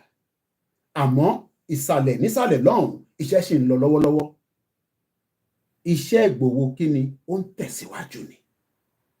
Tàbá ní Ìgbòho Òòṣà, iṣẹ́ ń tẹ̀síwájú nítorí pé ọ̀rọ̀ tá à ń sọ pé iṣẹ́ ń tẹ̀síwájú yẹn confirmation ni kò ń ṣe pé rọ́lá ń pa. Ẹ̀yin ò lè ẹ́bà tún rí ikú bàbá yèyé mọ́ àfi tó bá yọ sí lójú oorun. Èmi rí kò ń ṣe méjì, kò ń ṣe mẹ́ta, kò ń ṣe mẹ́wàá la lọ bá ikú bàbá yèyé nínú private residence ẹ̀. And not everything is for consumption. Bomb bastard. Ẹ̀yin ọmọ kéékèèké tẹ́ dá ẹ̀yin tẹ́ mọ̀ tó ń ṣẹlẹ̀ nílẹ̀ Yorùbá. That territory has been sold off. Wọ́n ti talẹ̀ Yorùbá. Gbogbo tó kù nísìn òní pé ká gbà padà. káwa máa mọ èwo la fẹ́ negotiate padà nínú ibi tó tà. How can you be a citizen of Nigeria tí ilẹ̀ yẹn dẹ̀ ní ọ̀rá tó ní mùdùmùdù ó wá níyà ń jẹ́ ó wá báyàwó ẹ̀ sùn ó lè lọ sí hospital kan tọ́jú ẹ̀, you're a bomb bastard nìyẹn, because ó yẹ kó mọ̀ pé something is wrong in there. Mo ní every week ní Central Bank of Nigeria nígbà tí Buhari wà níbẹ̀ ló ń gbé gold jáde láti Ọ̀ṣun state, bomb bastard. Ọ̀ṣun state ó mọ iye gold tó ń jáde kúrò nínú Ọ̀ṣun state by the Central Bank of Nigeria. Record yẹn wà lọ́wọ́ mi, not just record, with invoices. Olóṣì wàá wá síbẹ̀ wàá máa point finger pẹ̀lẹ́ mi, kò ní dá fáwọn tó bí ẹ, bomb bastard. Ọ̀ṣun state bó ṣe kéré tó yẹn tẹ́ bá mọ iye gold tó ti kúrò nínú Ọ̀ṣun state kò ń ṣe kékeré rárá. I cannot go into more details until tí bọ̀bọ̀ yẹn bá kúrò nínú Nàìjíríà. Ó ní mo gbọ́dọ̀ make sure pé òun kúrò nínú Nàìjíríà kí tó reveal information yẹn síta, kò ní dá fún gbogbo yín. Wọ́n gbé gold kúrò nínú Nàìjíríà every week. Kódà mo ní àbí ká intercept wọn. Mo sọ fún bàbá yẹn, mo ní fún mi ní gbogbo details yẹn, intercept wọn, àgbà gold yẹn kúrò lọ́wọ́ wọn. Ó ní Mr. Koiki, ó ní yẹn máa léwu díẹ̀ o. Mo ní ẹ̀mí máa lọ ni, ẹni máa kú máa kú, ẹni máa yè máa yè. At least àbá gba gold kúrò lọ́wọ́ wọn, àwa la ní gold wa. Intercepted. I won't go into more details. Màá fi yẹn sílẹ̀. Ìwọ máa bú mi, máa bú Ìgbòho ní Ọ̀ṣun state ni mò ń sọ fún yẹn. That is just one. Mo ti sọ your state. Mo ní rẹ́kọ̀dì wà lọ́wọ́ mi, fídíò rẹ́kọ̀d tí wọ́n reveal ọba tó fún wọn ní gbogbo ibi tó ń pè ní contract láti máa wá gold. Èmi ò tẹ́ mọ̀ pé gold ló ń pè ní kùsà. Wọ́n ti sọ pé kùsà, mo ní bàá mi èwo ló ń pè ní kùsà. Ó ní coordinator yóò dákọ̀ fún ọmọ ní ìmọ̀lẹ̀ yín tí bọ̀ gold ló ń wà yẹn. Mo ní gold àwọn lè wà, mo ní bàá mi ẹja ṣe nǹkan fún wọn níbí báyìí. Bàá mi ní no, ẹ má ṣe bẹ́ẹ̀. Ó yá coordinator record wọn. Evidence wà lọ́wọ́ mi, kò ní dá fáwọn tó bí ẹ tó bá ń sọ pé kò ní sí Yorùbá nation. Bomb bastard. Ẹ̀yin tẹ́ ẹ̀ mọ̀ kankan rárá, ilẹ̀ Yorùbá wá ti tàgá yìí bẹ́ẹ̀. Ọbásanjọ́ must be held responsible for so many crimes he has done in Yorùbá land. Ó kù díẹ̀. Ẹ mọ̀ kankan rárá. Kò ń ṣe conversation tó gbọdọ̀ lọ sí public. But Ọbásanjọ́ dẹ̀ rí yẹn, ó ti ta ilẹ̀ Yorùbá tó ń ṣe kékeré. Ó ti ta ilẹ̀ Yorùbá. Let's go to the next video. But I'm going to share the link. Ẹ lọ gbọ́ in tí bọ̀bọ̀ yìí sọ, dedicated to dialogue and perfect. Èmi kan gbọ́ mọ̀ pé yes, àwọn ilé ń sọ̀rọ̀. You cannot defeat an ideology, kò possible. But to defeat an ideology, you must turn things around. So you expect pé Ìgbòho máa jáde nísìn. Àmà Ìgbòho ló ń lẹ́yìn, Ìgbòho ṣá, Ìgbòho ṣá. 2021 lẹ pé ni. Àti advance again.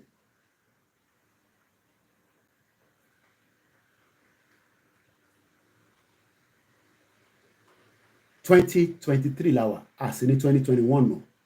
2021 la play some of the things that Eloma dúpẹ́ fún lóyè.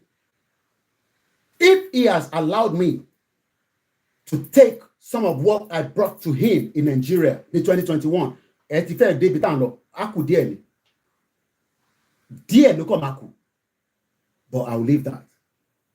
Let's go to the next video because of our time. It's exactly 8 minutes past àṣeyọrí nílẹ̀ Yorùbá, but ó máa lè díẹ̀ because àṣeyọrí yẹn Nàìjíríà ló ń control lọ́wọ́lọ́wọ́ nísìn. Ẹ lọ béèrè lọ́wọ́ àwọn Tinubu pé ta ló ń pè ní Shagori, the Shagori family, àwọn Lebanese. Some of you don't know what is going on in Nigeria. You are just in Nigeria without no knowledge of what is going on there. Ẹ béèrè pé kí ni relationship President Bola Tinubu àti the Shagori family. The same Shagori that don't wá káàkiri gbogbo àgbáyé, they are fraudsters, 419 burúkú ni wọ́n. Àwọn ni ọ̀rẹ́ Tinubu lẹ́ni. Just like bí Ọ̀ṣọ́ Ọbásanjọ́ náà bó ṣe ta tiẹ̀ dànù.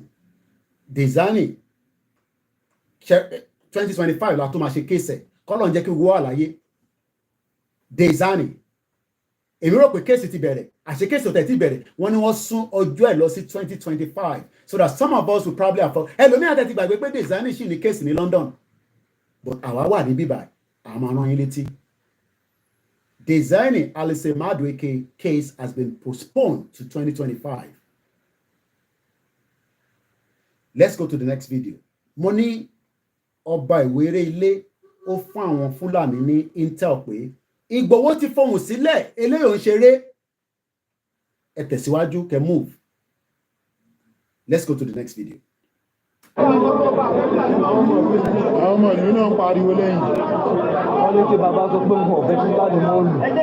Wọ́n ní kí bàbá sọ pé kábíyèsí sọ pé àwọn ọ̀fẹ́. Kábíyèsí ò ní lè sọ̀rọ̀, àwọn kábíyèsí ò ní lè sọ̀rọ̀, àwọn ò fẹ́ Fúlàní. Kábíyèsí ṣe máa sọ fún pé òun fẹ́ Fúlàní. You think all this àwọn kábíyèsí máa sọ fún pé àwọn fẹ́ Fúlàní. Ẹ̀yin mọ relationship tó wà láàrin àwọn àtàwọn Fúlàní. Ẹ̀yin ò lè mọ̀. Àwa mọ̀. Àwọn ọmọ ọdún sọ pé ẹni kí kábíyèsí sọ pé àfẹ́ Fúlàní, àfẹ́ Fúlàní. Ẹ̀yin rò pé Fúlàní inú gbóníkọ̀ là ń sọ ni.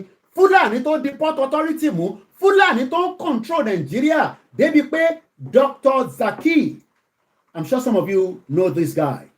If you don't know him, that means you've not followed me. Hold on, come on, you posted on Instagram. I'm not sure. I think I did. I posted it yesterday. Dr. Zaki Nick. Ó wà ní Nigeria. I mean, anybody can invite any scholar. I don't have a problem with that. Wọ́n lè invite èmi náà kí wọ́n sọ̀rọ̀ anywhere. Kò sí kankan tó wrong níbẹ̀. But this invitation 10 minutes ago, ó sì wà Nigeria. Dr. Zaki welcome in Sokoto, Nigeria with a song composed in his name by the student of Sokoto. Ṣebí Nigerian anthem lẹ kọ́kọ́ fún. Àná ẹ̀ tí dá kankan mọ̀. Ẹ̀yin ò mọ̀ tó ń lọ rárá.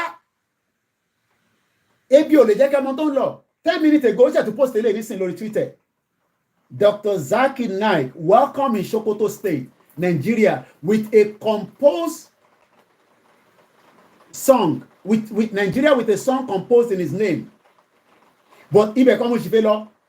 Under the same post, only interaction. This was 55 minutes ago. I mean, maybe something is wrong with. Say Sultan of Sokoto is the head of state. I mean, everyone is in the comment section. Is Sultan of Sokoto ṣé òun ni head of state? Òjò ìbùkún ló ń rọ̀. It shows that the message is being delivered to our gods. I can feel the energy now. I took it for long. Òjò ìbùkún ni. Can you hear the sound? Yeah. Òjò ìbùkún ni. Mo ń bèèrè pé ṣé Dr. Zaki, ṣé Sultan of Sokoto, ṣé ó qualify ká pè ní head of state? I don't know because a ti pè ní Sultan. Just like bá ṣe máa ń pọ̀ ọba wa náà ní ọba Adéyẹyè kábíyèsí kọba pẹ́ lórí adé lórí ìpèrè. Níbo ni Dr. Zaki Naik, níbo lòun ti wá rí interaction with head of state? I don't understand. Mo sọ fún yín pé ẹ̀yin mùsùlùmí tẹ́ ń bẹ nínú Nàìjíríà tẹ́jọ́ ọmọ Yorùbá, ẹ̀yin ò dá kankan mọ̀, ẹ kàn ń jàjà ẹ̀sìn. Saudi Arabia does not recognize any one of us.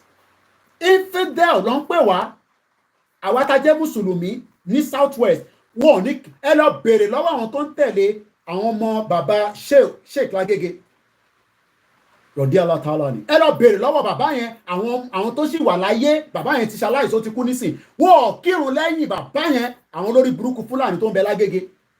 Wọ́n kírun lẹ́yìn ẹ̀, wọ́n kírun lẹ́yìn Yorùbá. Tí mùsùlùmí Haúsá bá wọlé nísìn, tẹ bá ń kí jọ̀mọ́ lọ́wọ́, òun máa dá jọ̀mọ́ tiẹ̀ sílẹ̀ nínú mọ́ṣáláṣí kan náà tẹ́jẹ́ pé ọmọ Yorùbá ló ní mọ́ṣáláṣí yẹn. Because wọ́n ò rí yín gẹ́gẹ́ bí mùsùlùmí. That's why I always say èmi ò jàjẹ́ ẹ̀sìn. Because àwọn tó ń control ẹ̀sìn, wọ́n mọ tó ń ṣe. Mo rí Pope. I don't know whether it's a dotted video, but I looked at it very well. Àwọn kan kí ìṣẹ̀ nígbà tó di ọwọ́ dúdú, ó gbẹnu sá. Ó yẹ kí bàbá dúdú yẹn, ó yẹ kó fi gun lẹ́nu ni. Àbò wọ wèrè. Gbẹ́gbẹ́ ìwọ náà gbẹnu sẹ́nu ọwọ́ tèmi náà. Ẹ̀yin ò dá kankan mọ̀. Jàjẹ́ ẹ̀sìn. Pope kan náà. Òyìnbó kíṣẹ̀, ó wá kú dúdú. Ó yẹ kí yẹn fọwọ́ yẹn, ó yẹ kó fi gun lẹ́nu ni. Ṣé Sultan of Sokoto ti di head of state ni? Because bí ẹ̀mí ni mo dẹ̀ ń mix it up, bí ẹ̀mí ni mo ní understanding tó ń pè, kí ló ń pè ní head of state? Ṣé Sultan of Sokoto is our head of state? Why is he being wọ́n ti correct bọ̀bọ́ ìyẹn Dr. Zach Nicky ó tún repeat again 55 minutes ago.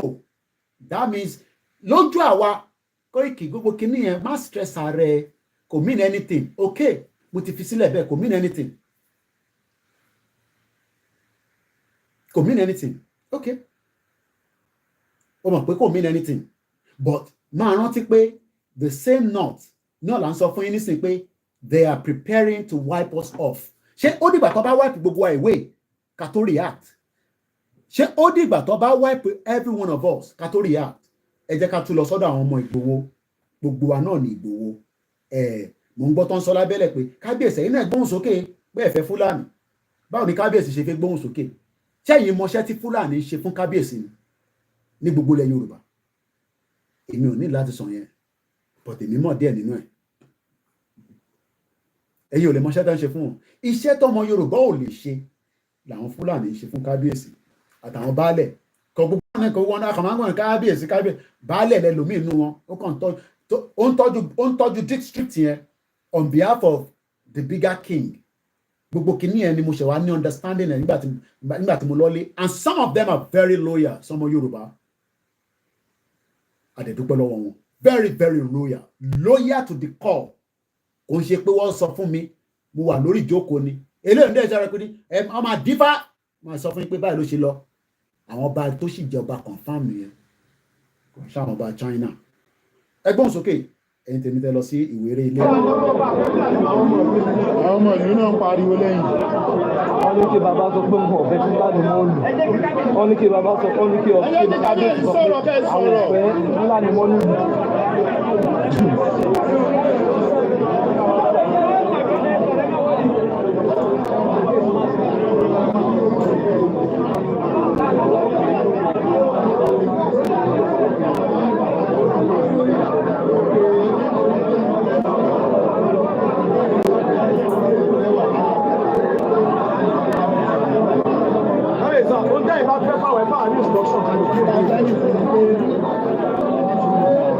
Kábíyèsí ní kí n sọ fún gbogbo ẹ̀yin ọmọ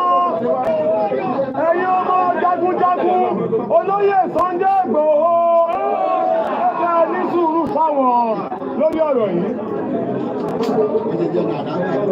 Wọ́n ní àlàáfíà ti bẹ̀rẹ̀. Kábíyèsí ní kí n sọ fún yín pé àwọn dúpẹ́ lọ́wọ́ gbogbo wa. Àwọn dúpẹ́ lọ́wọ́ gbogbo wa pé iṣẹ́ ń lọ. Àwọn dúpẹ́ lọ́wọ́ olóyè Sunday Igboho. Bó ṣe jẹ́ nìyẹn o. Àṣà wọ́n ní káàkiri.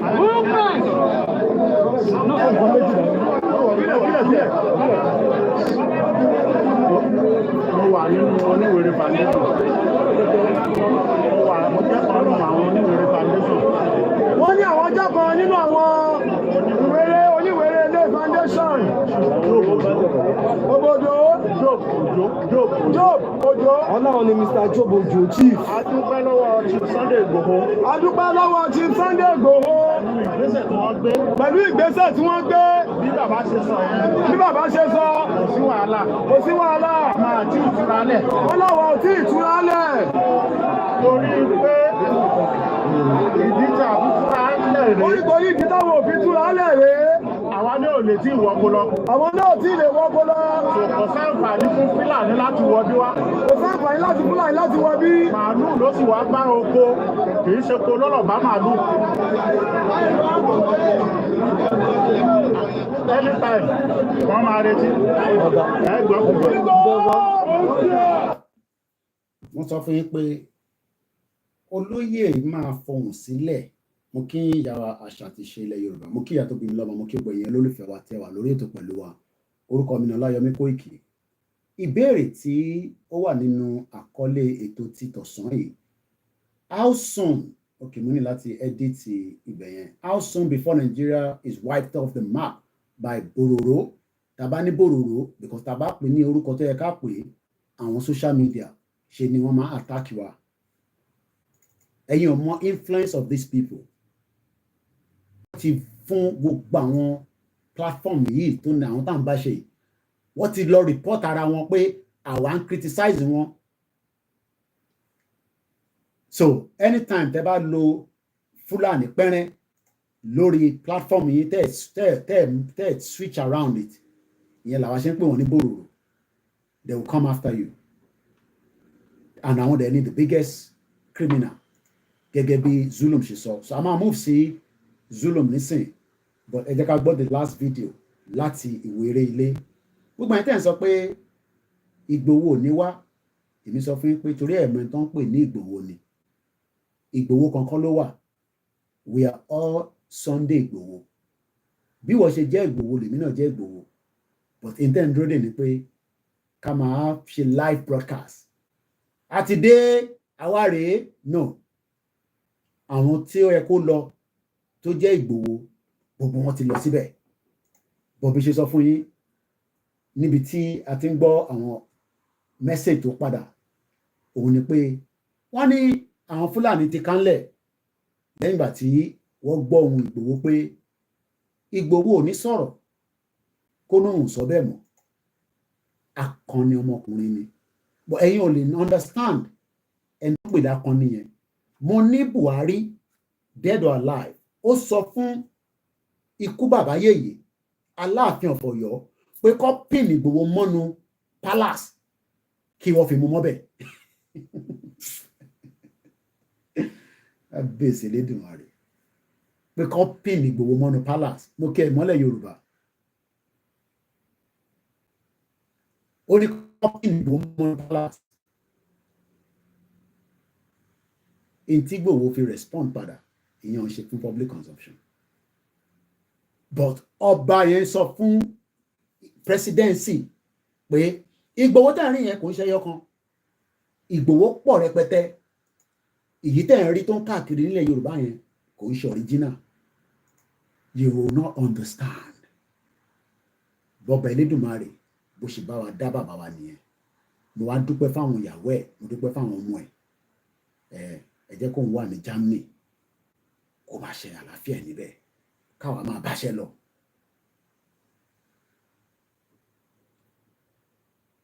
Ẹ imagine tó bá jẹ́ pé ọba tó máa dalẹ̀ àtàn Ìgbòho wá lóòótọ́ wá dẹ̀ surrender wá mú mọ́bẹ̀ bọ̀rẹ́rẹ́ máa rún. I leave that kó máa rú lọ́kàn yín ìtẹ̀rùpọ̀ lè ṣẹlẹ̀. Mo kí ọba Ògbóni lẹ́ẹ̀kan sí àti gbogbo èèyàn ọmọ wa ẹ̀yin akọni lótìtọ́ gbogbo ọ̀lẹ̀ sí nísàlẹ̀ but mo jẹ́ kó yé gbogbo yín pé 72 hours at the appropriate time àwa náà máa wà nísàlẹ̀ pẹ̀lú yín. So tá a bá ti sí nísàlẹ̀ nísìn tá a wà ní ẹ̀yìn tá à ń pariwo báyìí ẹ̀yin lè má mọ impact ẹ̀ but tẹ́mi bá ti fohùn síta gẹ́gẹ́ bí olóyè bá ti ní ká fohùn síta nígbà tó bá rán mi I do my program ní tí mo fẹ́ sọ̀rọ̀ lépọ̀ but yìí tó bá ti rán mi ta ti fohùn síta tí mo confirm pé as the official spokesman of Igboho don't ever doubt it. Tí bá ti lè jáde pé Ìgbòho ló rán mi pé kí wọ́n fi ohùn síta tó bá tún doubt ẹ̀ ọmọ àlè nìyẹn torí pé ọba ilẹ̀ Yorùbá pátá ni wọ́n fi ọ̀wọ̀ sí ara Ìgbòho ní Ìgbòho ṣe ń sọ pé ẹjẹ́ àfẹ́ àwọn ọba sílẹ̀ kó máa báṣẹ́ wọn lọ ká má sọ̀rọ̀ sí wọn. Kò sí ọba náà kò tí ì sí ọba náà nílẹ̀ Yorùbá tí wọ́n fún ní ọ̀wọ̀ tiẹ̀ lòun náà ṣe ní ẹjẹ́ fún wọn ní ọ̀wọ̀. So some of us must understand that. Kò dẹ̀ ń ṣe gbogbo nǹkan náà ló máa hàn sí gbogbo yín. It looks like gbogbo yín rò pé múfì là ń ṣe ká máa jáde ká máa sọ pé Ìgbòho ti lọ yàgbẹ́ Ìgbòho ti lọ tọ̀ Ìgbòho ti ṣú. I am not going to be coming out and be telling you all that. So tó bá yẹ pé ròyìn ẹ̀lẹ́ ń fẹ́ ni àti sọ́dẹ̀ àwàdà kẹ́ríkẹ́rí nìyẹn. A lot of you wants to know what is happening in the movement. It don't happen because we are still in the movement. I think by Yoruba nation. Ìyẹn ṣe ń tẹ́ a máa sọ pé we are ashamed to say. Báwo mi ṣe máa jáde máa ní nítorí ẹ̀mú ìtìgbà Yoruba nation nísìn kí ni máa jáde wá sọ fáwọn èèyàn. Èé o, èyí tí mo fẹ́ sọ pọ̀.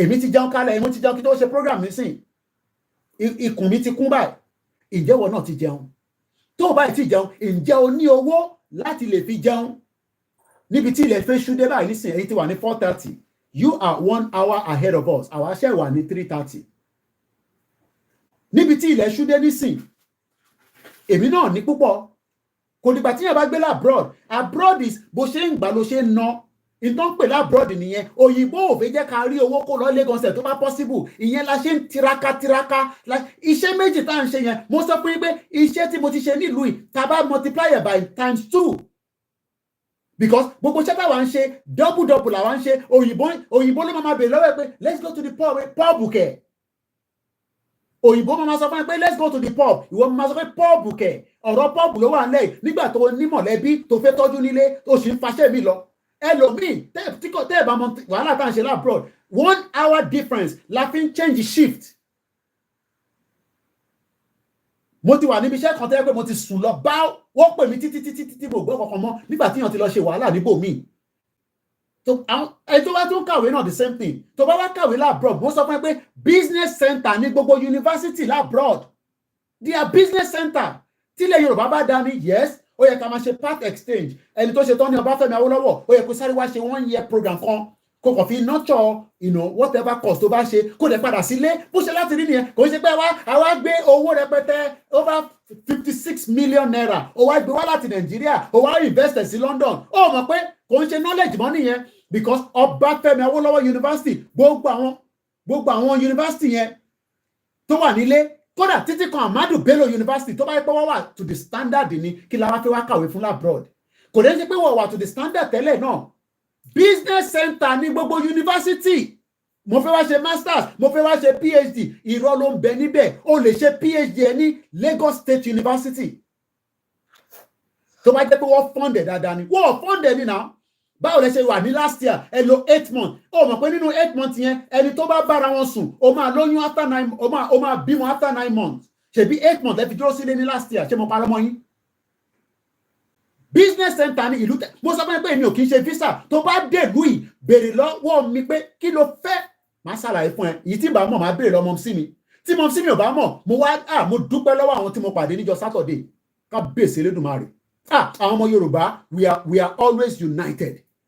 Àwọn kan tí mo pàdé ní Saturday mo tẹ̀rù pé gbàtọ́ bá rí mi bá máa sọ pé Koiki tún lélẹ̀ látọdún o lọ bá pè mí mọ́ra and I'm not joking councillor nílùú yìí àwọn tó ti ṣe mayor rí wọ́n kàn dúró ni Yorùbá we will go kò sí bá bánlẹ̀ ní tó lè dá wa dúró in tó kàn dá wa dúró nísìnyí pé àwọn 50% tó ń fún Tinubu ní support yẹn nìkan and is their right lè nà wọ́n lẹ́gba we must allow them to satisfy their conscience ìmátàbọ̀n a gbọ́dọ̀ allow àwọn 50% yẹn kó satisfy ara wọn délẹ̀ lórí ọ̀rọ̀ Bọ́lá Tinubu yìí torí pé kó má bàa di ìjà láàrin gbogbo wa nítorí pé a fẹ́ lọ sínú Yorùbá nation tí gbogbo wa máa wà in cordial kò ń ṣe àwọn olóṣèlú òbí ẹ̀kẹ́gbà Yorùbá nation o ẹ forget àwọn yìí mò ń sọ àwọn the masses tó wà lábẹ́ wọn. Saturday I was privileged mo kì í jáde but I was privileged to be somewhere on Saturday privilege kódà mo pàdé mayor mo ti post picture yẹn mayor tó ṣe jẹ́ proper mayor kan nìkan náà àwọn London borough mo ní sọ borough yẹn nísìnyí ẹ mọ̀ kí n máa ń tọ́jú archive mo sọ fún yín pé inú community ni mo wà tẹ́lẹ̀ ọmọ Yorùbá ni very young articulated mo wá ń gbórí ẹni tó bá gbọ́ mi nísìn ẹ lọ máa kọ́ coding tó bá mọ̀ nípa coding máa lọ kọ́ coding that is where the future is mo pàdé woman kan náà níbẹ̀ Yorùbá ni wọ́n ní gbogbo constituency àwọn no county ṣe county lọ́pẹ́ wọ́n ṣàmì ní county àwọn nìkan ni wọ́n ní kò ń ṣe JP tó lọ Jerusalem o èmi tẹ̀rù fún àtọ́ ní JP ní mí mo tẹ̀rù kan máa ní JP tó lọ Jerusalem àwọn tó bá lọ Jerusalem lọ máa sọ pé JP mo kí gbogbo ẹ̀yin tẹ́ wà lórí ìjókòó ẹ má bínú pé mo lè mention ẹni ní ìbọn mo lè dárúkọ ìyá mi mo lè ti kí bàbá kí tó yẹ síwájú conscience ẹ ṣe gan ni conscience okay ẹ ṣe gan ni nígbà tí mo wá rà àwọn gbòógì àwọn ọmọ Yorùbá tó ti hold the position nílùú yìí wọ́n ti wà nílùú wọ́n ti ṣe dáadáa business ni àwọn ọmọ kéékèèké tó ṣe ń set up àwọn entrepreneur ìyá kan ó ní ká jọ ó ní gbogbo káńtì òun nìkan ni dúdú tó jẹ́ George ó ní ká encourage àwọn ọmọ wa kó lọ sínú that section èèyàn kan náà tún ní òun kọ̀ǹpútà kìíní kan come and see the orí mi wú ó jẹ́ kínú mi dùn pé yes wọ́n lè wà lábẹ́ ètò wọ́n lè má lè sọ̀rọ̀ but they are fully for Yoruba nation àwọn tí mo dey expect this was on Saturday ṣèbí gbogbo ilẹ̀ sáré mi ní Oxford Circus ní mo ní sọ jù bẹ́ẹ̀ lọ èmi náà mọ̀lẹ́ nǹkan kan wọ́n sì ní wà I was very wọ́n pè mí wọ́n ra wọ́n ní Koiki jókòó a wà lẹ́yìn ẹ̀ dìgbé a lè má fún ẹ lọ́wọ́ but tó bá ti ń wò bá a wà lẹ́yìn ẹ̀ tó bá tásìkò ẹ̀yẹn máa bá ṣe lọ and I can understand some of them because of the sensitivity of what they are doing in UK position wọn wọ́n gbọ́dọ̀ jáde as pé ó yẹ yín èèyàn kan náà confirm ẹ̀ coding get money but very hard to in tí mo gbé dání yóò lé ní ojoojúmọ́ kọ́ ló ń bú mi lórí social media lèmi náà ṣe ń bú wọn padà ẹ̀yin tẹ́ bá ní ọmọ nílé ní Nàìjíríà ẹ máa lọ kọ́ bọ́ ṣe ń ṣe coding ibẹ̀ lówó wà lọ́jọ́ iwájú ilẹ̀ Yorùbá máa dúró kò sọ́gbọ́n ẹ̀ but we must be concerned computer programming bẹ́ẹ̀ ni ṣẹ́rí kò ń ṣe gbogbo àwọn èèyàn mọ̀ èèyàn kan béèrè pé what is Mr. Koiki what is the meaning of coding mo ní lecture room ní bíbá o gbọ́dọ̀ mú èmi ò ní owó tí mo fẹ́ fún anybody but tó bá wà lórí program yìí o gbọ́dọ̀ lè mú kankan jáde how can you sit here for 3 hours 2 hours o dẹ̀ mú kankan kúrò then something is not right forget about ọ̀rọ̀ àlùbẹ́ àlùfànṣá tí máa ń sọ̀rọ̀ tó ń bí nínú but take the content and move with it. Nigeria kì í ṣe country forget it. Ó hold ilẹ̀ Yorùbá ó hold wa padà. How many of you have 10,000 naira? At least èmi náà lówó púpọ̀ náírà yín. But ẹ̀yin tí ẹ wà ń lé nísìn, how many of you have 20,000 naira lákàntì yín? Kò ń ṣe pé àwọn èèyàn lówó Nàìjíríà don't get me wrong. Àwọn èèyàn ní owó gidi tó jẹ́ genuine money tó ń ṣe owó ẹ̀jẹ̀ but owó ẹ̀jẹ̀ ti pọ̀ jù Nàìjíríà. Blood money. So I ṣe máa ṣe programu Boko Haram dáadáa but I was more focused on Iwere ilé àmọ́ sí mi lẹ́ ti correct mi dáadáa the pronunciation mi yẹn ó get àsìbí díẹ̀ so Iwere ilé mo kí gbogbo ẹ̀yin bàbá wa nínú Olúwa àwọn kan fi àdúrà jagun àwa kan ẹnu báyìí èmi ò ní kankan but ẹnu yìí ó jagun láti bíbá dé Afghanistan wọ́n ẹ̀yin lè kò yé ẹ̀yin ni ẹ̀yin kọ́ lè mi bá sọ̀rọ̀ mọ́ nísìn àwọn tẹ́mi bá sọ̀rọ̀ wọ́n take note gbogbo tá à ń ṣe yìí because wọ́n mọ̀ pé ọjọ́ kan wùdí ọjọ́ kan something irin máa kanrin ó kù díẹ̀ ni but we must first do a lot of explanation gbogbo ẹni tẹ́ wá ń béèrè pé Koiki rédíò tó sọ̀rọ̀ lé nípa ní Benin Republic ẹ máa like rédíò yẹn o I can confirm that it is now in production mọ̀ tó ń pè Yorùbá ẹ mọ̀ pé mo fi bẹ́ẹ̀ sọ̀rọ̀ nípa rédíò yẹn because kò ń ṣe pé mo fẹ́ sọ̀rọ̀ lórí ẹ̀ I still promote it nítorí pé nígbà tá a fẹ́ ṣe rédíò yẹn nígbà yẹn ẹ jẹ́ kó wà delay gbogbo tó ṣe ń ṣe nísìn wọ́n fẹ́ gbogbo yẹn ó wà lára plan tó wà lára tí èmi àti àwọn tó jọ fẹ́ ṣe rédíò yẹn ó wà lára plan ẹ wo 2 years bá ṣe wasted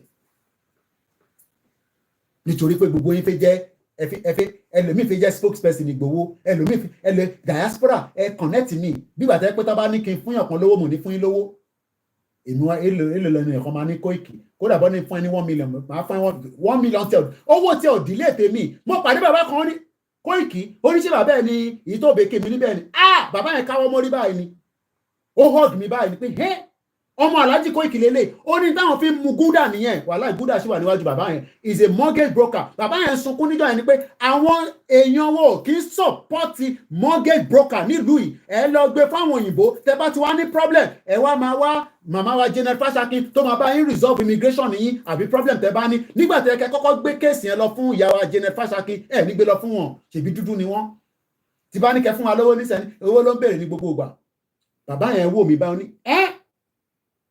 ọmọ Alhaji Koiki ni ẹ mọ níbẹ̀ ni sà bàbá yẹn káwọ́ mọ́rí ni pé àwọn yẹn gbádùn ayé kọ́nà fọ́ọ̀rùn kẹ gbogbo wọn ká ní bàbá tiẹ̀ anytime any day mo sọ fún ẹ pé má commit crime ó difficult ní Nàìjíríà nísìn máa faradà máa tọrọ owó èmi ò ní fún ẹni torí èmi ò ní but tó bá lè bá àwọn tó lè fún ẹ má jalè ìwọ dúró 25 years tó bá yẹ pé mo ti lọ pranky nílùú yìí ni mo bí mi dábí ṣe jókòó tí mo sọ̀rọ̀ àwọn kan máa ní kí ló sọ lẹ́nu ìbò lè níwọ náà ẹni kọ́ jáde kọ́ point finger torí olè làwọn wọ́n mọ̀ páwọ̀ kì í ṣe olè tó ilé tó dá ni mo ti jáde ilé tó dá Mercedes Benz lọ fi ń gbé mi láti lé mi lọ sí primary school private primary school mo lọ onward nursery and primary school ṣì wà níbẹ̀ mo dúpẹ́ lọ́wọ́ gbogbo ẹ̀yin tí mo pàdé ní Saturday ẹ dojú tì wá lóòótọ́ pọ́mọ Yorùbá nìyí ẹ lè má pè sórí program ẹ lè má ti rí mi ìyẹn kan rí mi ní ọdún mẹ́ta láti rí agbẹ̀mọ́ ní ẹgbà tí mo sí ní Nigerian community kí ni mo fi máa wá káàkiri ní tí mo gbé dání sí Yorùbá nation ni I'm no longer in Nigerian community ìyẹn mi gbà kí n ṣọ̀rẹ́ ọ̀nkú mi kan rí mi báyìí mo fẹ́ dárúkọ wọn àwọn máa kọ́lọ̀ bá ń bless àwọn ọmọ Yorùbá nílùú yìí gbogbo ẹgbẹ́ tẹ bá ní problem ẹ̀yin tẹ jẹ́ nurse nílùú yìí tó bá ní problem níbi iṣẹ́ kàn sí mi Ọlọ́run ẹ̀bẹ̀ Elédùmarè á bá yanjú ẹ̀ iṣẹ́ táwọn ṣe nìyẹn àwọn máa ń lọ báwọn jọjọ́ kò ní panel ní wọ́n gbọ́dọ̀ á ti jìyà nílùú ju pé kẹ́nì kankan tún máa kó sọ́fà wa we have suffered for this country àwa Yorùbá la dìlí ìmú yàtọ̀ sáwọn Indian àti Pakistan Yorùbá wà lára tó di United Kingdom mú ìyà gbọ́dọ̀ tún jẹ́ wá mọ́ nínú ìlú yìí ẹ̀yin tẹ́ dá kankan mọ̀ rí mi mo lè disguise pé mi kọ́ níbẹ̀ mo lọ bá wọn wọ́n ti mú àyìn wọ́n ní wáyà we have suffered this country àti jìyà burúkú ní ìlú yìí àdẹ̀gbọ́dọ̀ jèrè ìlú yìí àdẹ̀má jèrè ilẹ̀ Yorùbá ìwọ máa wá sọ pé torí ìwọ ti jèrè ìlú yìí ó wá àdúrà pé káwọn kan má tún jèrè the other side ìwọ náà jẹ́ káwọn kan jèrè ilẹ̀ Yorùbá yẹn jẹ́ kẹ́ gbogbo wa jẹ ilẹ̀ Yorùbá yẹn kò ní ṣe gbogbo yẹn ló máa ní British passport tí wọ́n bá ní ẹni tó tí ní ṣe sùúrù pẹ̀lú wọn kò ní ṣe pé kọ́ wá máa bèèrè lọ́wọ́ ẹ̀ pé alájà báwo lè ṣe gba British ó ti difficult kan ní alábòsí nìyẹn tí bá ń ṣe kọ́ńtẹ́ǹtì ìlú yìí tó bá yẹ pé kò ń ṣe Yorùbá nation ni ẹ máa mú advice lọ burúkú ni torí tó ń bẹ lórí pẹ̀lú àwọn network tí mo ní nínú mo mọ tó jẹ́ former kí ni wọ́n nílùú yìí engineer Nigerian civil engineer or whatever kò sí sector because when you are in the media you know so many people but I don't do visa mi ọkọ̀ bá ń pè lẹ́yìn kódà báwọn ọmọ mi bá pè lẹ́yìn pé ọmọ Koiki ni mí à ń ṣe visa ó sanwó ọmọgọ̀ nìyẹn ìwà àti ẹ̀ problem ẹ̀yin méjèèjì problem yìí nìyẹn torí gbogbo ìgbà ni mò ń sọ mo dẹ̀ mọ reason mo ṣe ń sọ bẹ́ẹ̀ because I am also a public figure but tó bá wọ UK láti airport kódà tó bá pè mí pé Mr. Koiki wá pàdé mi airport máa wá bẹ airport so let's go back quickly because of our time now ẹja fi ilẹ̀ Yorùbá sílẹ̀ ẹja wa mú gbogbo Nàìjíríà ṣé bó ṣe ń sọ fún wa pé wọ́n fẹ́ wipe Nàìjíríà off nísìn ó lè má ṣẹlẹ̀ in the next 30 years ó lè má ṣẹlẹ̀ in the next 60 years but ṣé mọ̀ pé wọ́n ní ọmọdé àná ó ti ṣe kíni ó ti dàgbàlagbà kódà ó ti ṣe kíni ó ti ó yẹ yín àwọn fi gbẹnu sọ̀rọ̀ ní bíbá nígbà tí Zulum sọ nǹkan kan fún wa nísìn should we take it serious àbí kápá òwò pé wo Koiki má dá wọn lóhùn ẹ jẹ́ ká ka átíkù yẹn Boko Haram may wipe Nigeria off the map. Zulum raises alarm about insurgency. We have to stop the younger ones from being recruited into Boko Haram and ISWAP. Otherwise, in the near future, the entire Nigeria will be wiped off the map. Ó sọ fún wa pé àwọn ọmọ tó ń bí ní north wọ́n dẹ̀ bímọ ju kí ló dálẹ̀ lọ. Àwa nísìn tá bá bèèrè lọ́wọ́ gbogbo ara wa nínú platform nísìn pé ọmọ mélòó ni òbí nǹkan ọmọ fọlọ́mọ lóòótọ́ náà. Èèyàn mélòó ló fẹ́ bímọ 20 mọ́ nísìn. Àwọn bàbá ti wá bí confirm ló gbọ́ yẹn. The last shopping tí bàbá mi ṣe fún gbogbo àwọn ọmọ ẹ̀ tó bí Marks and Spencer bíbẹ̀ ló ti ṣe in the 80s kó tó di pé ó jẹ́ Ọlọ́run nípè. wọ́n bí pé ṣọ́fẹ́ lọ sí ṣọ́ọ̀pù ní Nàìjíríà ni ó ní no wọ́n ní these are for my children children gbá o mélòó ló ní ló bá sọ fún wọn báyìí àwọn ìbò yẹn kò dẹ̀ ṣe politics kò dẹ̀ ṣe ritual so bẹ́ẹ̀ ṣe wọ́n ṣe ritual tẹ́ ń gé orí èèyàn kò tí mi yẹn mọ̀ tí yé mi how do you want to cut somebody at tẹ́nà fẹ́ fi ṣòwò tí Nàìjíríà bá ń ṣiṣẹ́ mo rí fídíò kan lórí LinkedIn èmi máa ń post orí LinkedIn because àwọn another platform nìyẹn àwọn platform LinkedIn yẹn another platform ni mo ń go live níbẹ̀ but I post all the time mo wá wo fídíò kan bọ̀bọ̀ kan lára àwọn influencer yìí ni ó wá lọ síbi kan tó ti èmi tẹ̀ rò pé wọ́n manufacture ní Nàìjíríà àti wọ́n assemble ní Nàìjíríà ni ló bá ní this is where I'm sure some of you have seen the video mo mọ orúkọ bọ̀bọ̀ náà ló ṣà ní this is kìíní kan dárúkọ company yẹn they employ a lot of people here wọ́n ṣà ń ṣe fridge wọ́n ń ṣe TV ṣé àwọn akẹ́gbogbo tó ń ṣe wọ́n kàn assemble ní Nàìjíríà ni there's nothing wrong in that, it's good but tábà assemble ní Nàìjíríà tá ní consumer ẹ̀yin ni consumer now what I want is for us to manufacture èmi ò tún fẹ́ kọ́ lọ máa kó pàtì kan wá tó wá ní wọ́n assemble ní Nàìjíríà that is not working nígbà tí mo wá wo fídíò yẹn mọ̀ pé sometimes èèyàn lè wo fídíò kó má tètè yéèyàn mo ṣáà rí tí wọ́n fíríjì wà ń bẹ̀ refrigerator I'm sure some of them tó bá ti rí fídíò yẹn ẹ lè bá fi sínú comment section ó wà lórí LinkedIn ó lè ti orí TikTok lọ ti gbé wá sórí LinkedIn mo ṣáà wo gbogbo fídíò yẹn later èmi mo wá lọ bẹ̀rẹ̀ sí ka comment làwọn kan wá ní yeah it's a good initiative but Nigeria kọ́ ló ti manufacture gbogbo tó ń sọ yìí wọ́n kò kó pàtẹ́ wá láti China àbí láti Taiwan àbí South Korea àbí India wọ́n dẹ̀ wá assemble nínú Nigeria and then so what ìyẹn ṣe big deal.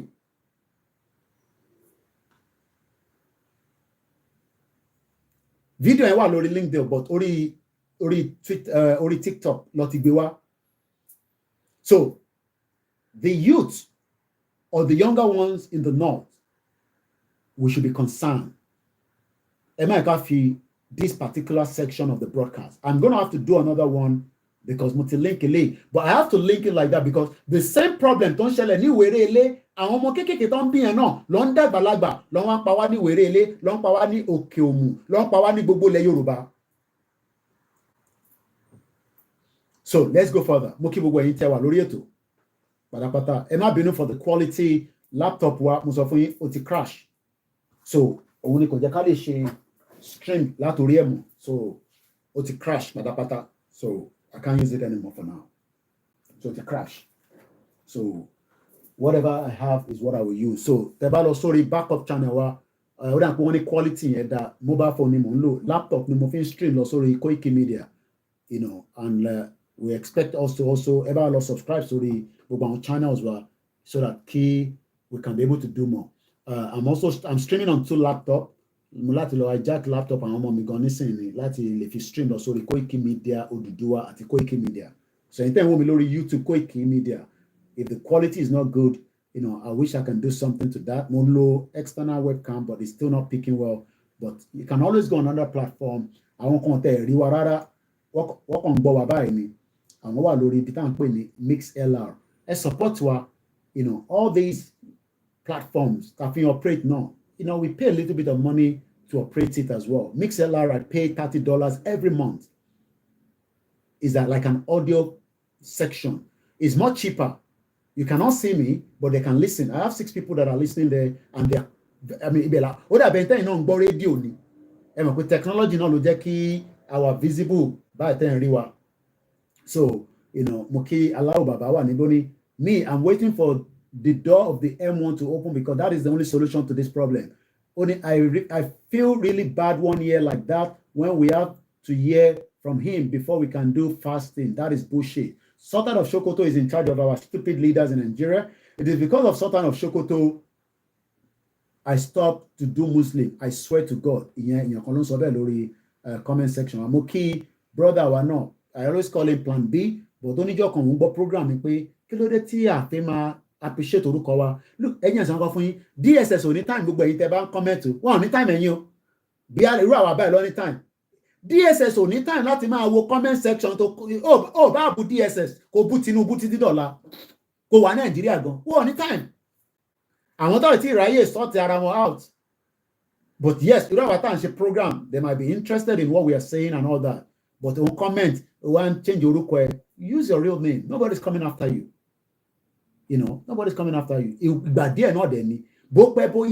All that will stop. You know, mo pàdé ọmọ Biafra kan ní láìpẹ́ mo kí sister Buki. That I can cite you on the Twitter space. I won't be able to bring anybody in because I have to end the program very, very soon. Emma Binu. I want sorry, Matty, but no. O kàn rí mi tí mo ń ṣe live. Oh, anyway, I like what you are doing. Immediately, my boy said, I'm a Biafran. Money, you Biafra only yes. Money, autopilot only no. Money does only no. Ìwọ ṣe méjèèjì ni. Ó gbọ́dọ̀ ṣe kàn. Ó ní òun trust Simon Ekpa. Oríṣiríṣi nǹkan ló ti sọ. Mo wá ní ṣé mo pe Simon Ekpa èmi àti Simon Ekpa tí Nnamdi Kanu ti ṣe meeting. Ọmọ bàbá yẹn ó máa mo pe Simon Ekpa gan dà pé wà ní meeting. If I call Simon Ekpa, he will pick on call. But unfortunately, Simon Ekpa mo fẹ́ kí Simon Ekpa bá sọ̀rọ̀ pé mo wá sọ fún bàbá yẹn pé look, everybody will say àwọn èèyàn kàn sọ oríṣiríṣi. They don't have a base. Ẹlòmíì wà ní program yìí ní sani owó tó ti jalè tó ti gbowó ẹ bèrè pé inú gbọdọ sọwọ yẹn sí inú àkáǹtì wo kò ní evidence but definitely ìtọ́ gbọ́ láti ibìkan síbìkan mo lè sọ pé àwọn kan wà very very irrelevant audio tó ń ṣe ìgbòho Sunday Ìgbòho gangan kọ́ ló sọ̀rọ̀ but Ìgbòho náà ló tún sọ̀rọ̀ torí pé èmi lágbẹnusọ Ìgbòho tí Ìgbòho bá ti ní lọ sọ̀rọ̀ gbogbo Nàìjíríà me for 7 days ní sọ gbogbo ẹ̀ fún yín tán the whole of the country was shaking. Ó check báyìí chiki. Èmi náà máa ń wo football mo rí tí Rema ń jó lánàá. How many percentage of that? Ṣé o mọ̀ pé gbogbo wa ni Rema tó bá yẹ pé Nàìjíríà ń ṣiṣẹ́? But today now, Rema nìkan ló ń gbádùn pẹ̀lú bí àwọn tọ́jọ́ jẹ́ Sàwáwù, the same thing pẹ̀lú Obido, àbí Obio, àbí kílẹ̀ ń pè, the same thing pẹ̀lú Naira Marley, the same thing pẹ̀lú àwọn actor yìí náà and all that. À ń sọ̀rọ̀ nípa the whole population of ọmọ Yorùbá kó gbérí kó dìde ká dìde kúrò níbi tá a wà kí àlàáfíà kó wá bá wa ìyẹn làwọn fẹ́ kàn ṣe pé Mr. Koiki ṣe lè fún mi ní 5,000 mo ṣe máa fún 5,000 ó yẹ ká jọ máa ṣe business 5 million iṣu àráyè gbéṣu wá sí London láti 10 years ìwọ wá sọ fẹ́mi pé Nàìjíríà máa gbádùn so let me move swiftly because of the time constraint. Borno State Governor Professor Babagana Zulum has raised the alarm. Don't joke with this. That Boko Haram insurgency is threatening to consume the nation if the humanitarian crisis in the northeast is not contained. Taloda humanitarian crisis, Sile, is it not the same ISWAP and the Boko Haram? TikTok. If I don't mention any name this afternoon, it's because of the very, very time constraint. But I can see every one of you. It's a very, very busy platform across. If you don't see much crowd somewhere, it's because we are restricted, especially on Facebook. Facebook hotel like Wararamo. Facebook not alone Instagram. To ba dem àwọn náà lọ ní WhatsApp. Èmi tẹ́ mo bó ṣe jẹ́ kó ra WhatsApp yẹn. Ìyẹn tẹ́ máa ń bí mi nú because I don't like the way that Facebook controls WhatsApp, controls Instagram. Coding is writing command for computer for process. Ìyẹn kan tí bá wa ṣàlàyé. Fẹ́yìn tẹ́ ń béèrè pé kí ni meaning coding. It's a very, very good thing if you know how to do coding. Owó gidi wà nínú ẹ̀. But wàhálà gùn díẹ̀ náà. Kò sí nǹkan tó easy. Mo kí gbogbo ẹ̀yin ẹ̀gbọ́n mi, ẹ̀yin àbúrò mi, ẹ̀yin sisters wa. Mo kí ẹ̀yin gbogbo ẹ̀yin màmá wa. Ẹ jẹ́ ká fọkàn balẹ̀. A máa délẹ̀ lérí wa. Ẹ̀yin àgbàlagbà náà lẹ ní ó ń ṣọmọ lókù bẹ́ẹ̀ ni àní sín pẹ̀lú yẹ. Ẹ tún máa ní kí ni ẹ má ní mo pòwe ẹ̀mí kó Yorùbá tèmi bí gàgàgà báyìí ni kò ń kọ́ ná mẹ́nu. Ẹni ẹlẹ́dẹ̀ àdọ́yọ̀ ariwo ẹ̀ ló máa pọ̀ ni. A máa débi tá à ń lọ.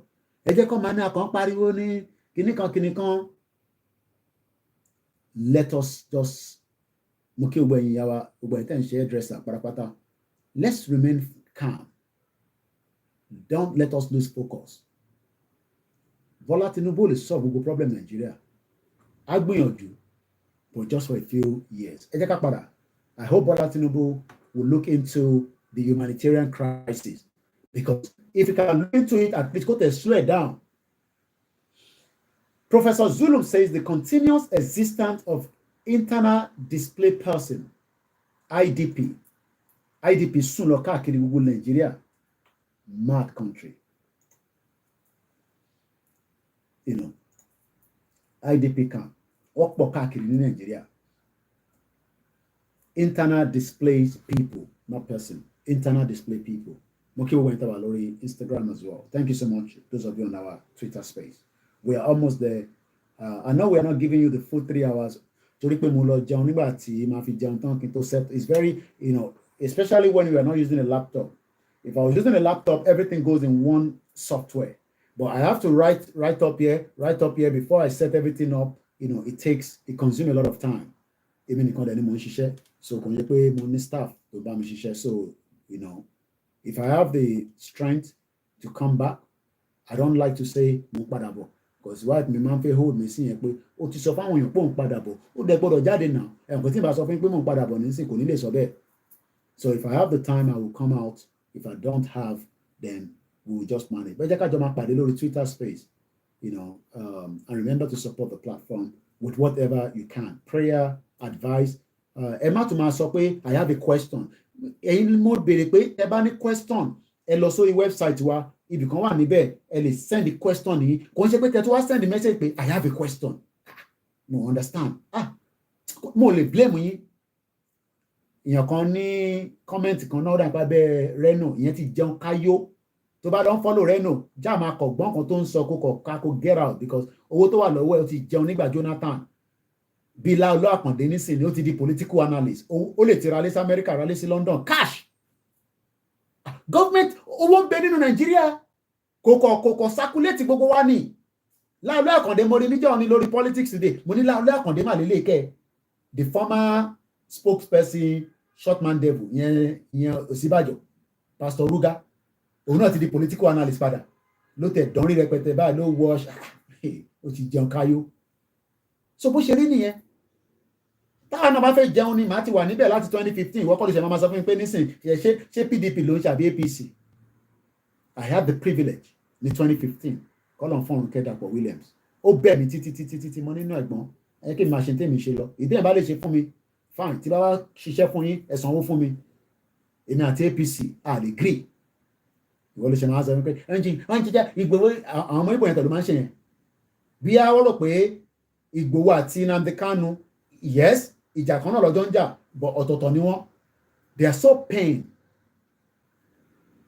Ìgbòho don collect money one bastard so ẹ jẹ́ ká sáré ka átíkù yẹn tán ká tó máa lọlé. The position of Borno State on the map of Nigeria is very important to all of us. Borno State is the bordering Chad, Cameroon, and Niger Republic. Bí àwọn náà ṣe cover Benin Republic àti àwọn other areas tó wà pẹ̀lú wa. Our borders are so porous. Excuse me. Ẹnu Ṣòwòrẹ́ ni mo ti kọ́kọ́ gbọ́ pé we have about 1,000 ọmọ tó ń pè ní porous. Ṣé mo pé o lè wọlé kó jáde? Ilẹ̀ Yorùbá nìkan ló ti ń lẹ̀dí mọ́ yín ní gbogbo ìdírò kankan lọ sókè ọya lọ́hùn kò sí bọ́dà bá tẹ̀ wà níbẹ̀ báyìí wà á kọ́ fún ọlọ́ o lè fún sójà ní igbó kó kọjá ń tiẹ̀. That is how bad it is. But o mọ̀ pé ní Benin nítorí traffic wà níbẹ̀ gbogbo ilẹ̀ fẹ́ lọ kí Ìgbòho tẹ́lẹ̀ ní Benin Republic so traffic yẹn tó wá pọ̀ díẹ̀. Apart from that ẹni tó lọ rajà lókè àárín tó ṣe dis ẹ fi gbé lọ sí Benin padà because àwọn ò ní kankan níbẹ̀ France ló ń control wọn níbẹ̀.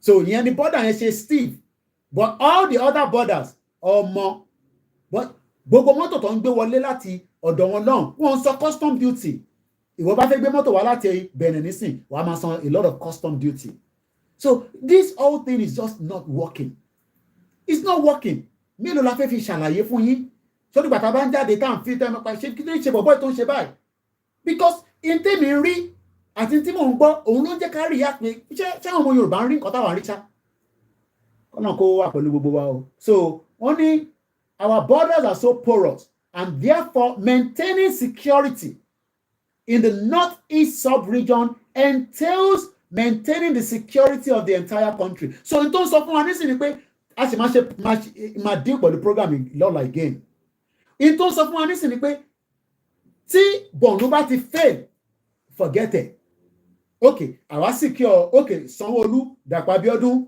àti mo mọ̀ tí Mákindé ṣe because gbogbo Òkè Ògùn yẹn náà ẹ mọ̀ pé ó ní border sún ní gbogbo bẹ̀yẹn káwọn bá tẹ̀ bá wa protect gbogbo borders wa láti Ọ̀yọ́ state Ògùn state Ọ̀ṣun state What about ṣé mo tún máa rán Dàpọ̀ Abíọ́dún tó tẹ̀ tí ṣe Lagos àti Ìbàdàn àti Ogun State ṣé òun náà látún máa ní kó lọ bá protect Borno State? Iṣẹ́ Bọ́lá Tinubu nìyẹn pẹ̀lú gọ́vnà. But ẹrù tó wà lórí Bọ́lá Tinubu nísìn àfikún náà ọba Elédùmarè kó bá gbé.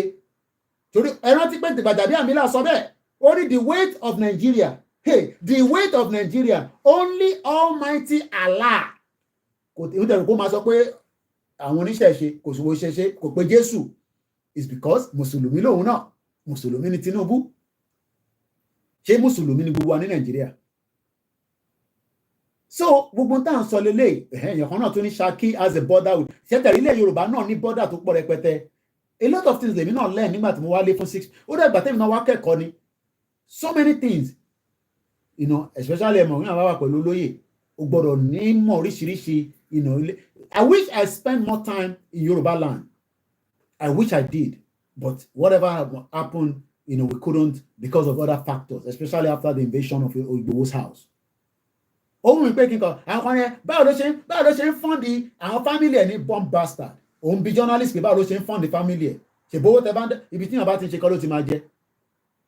Báwo ló ṣe máa jókòó sí Nàìjíríà tó dẹ̀ ní family ní abroad wèrè. Bèrè lọ́wọ́ àwọn journalist tí mi tó ti ń jà nísìn. Journalist kún níbẹ̀ bọ̀bọ̀ kan wà ní máa follow ẹ̀ ọmọ Fox News ni.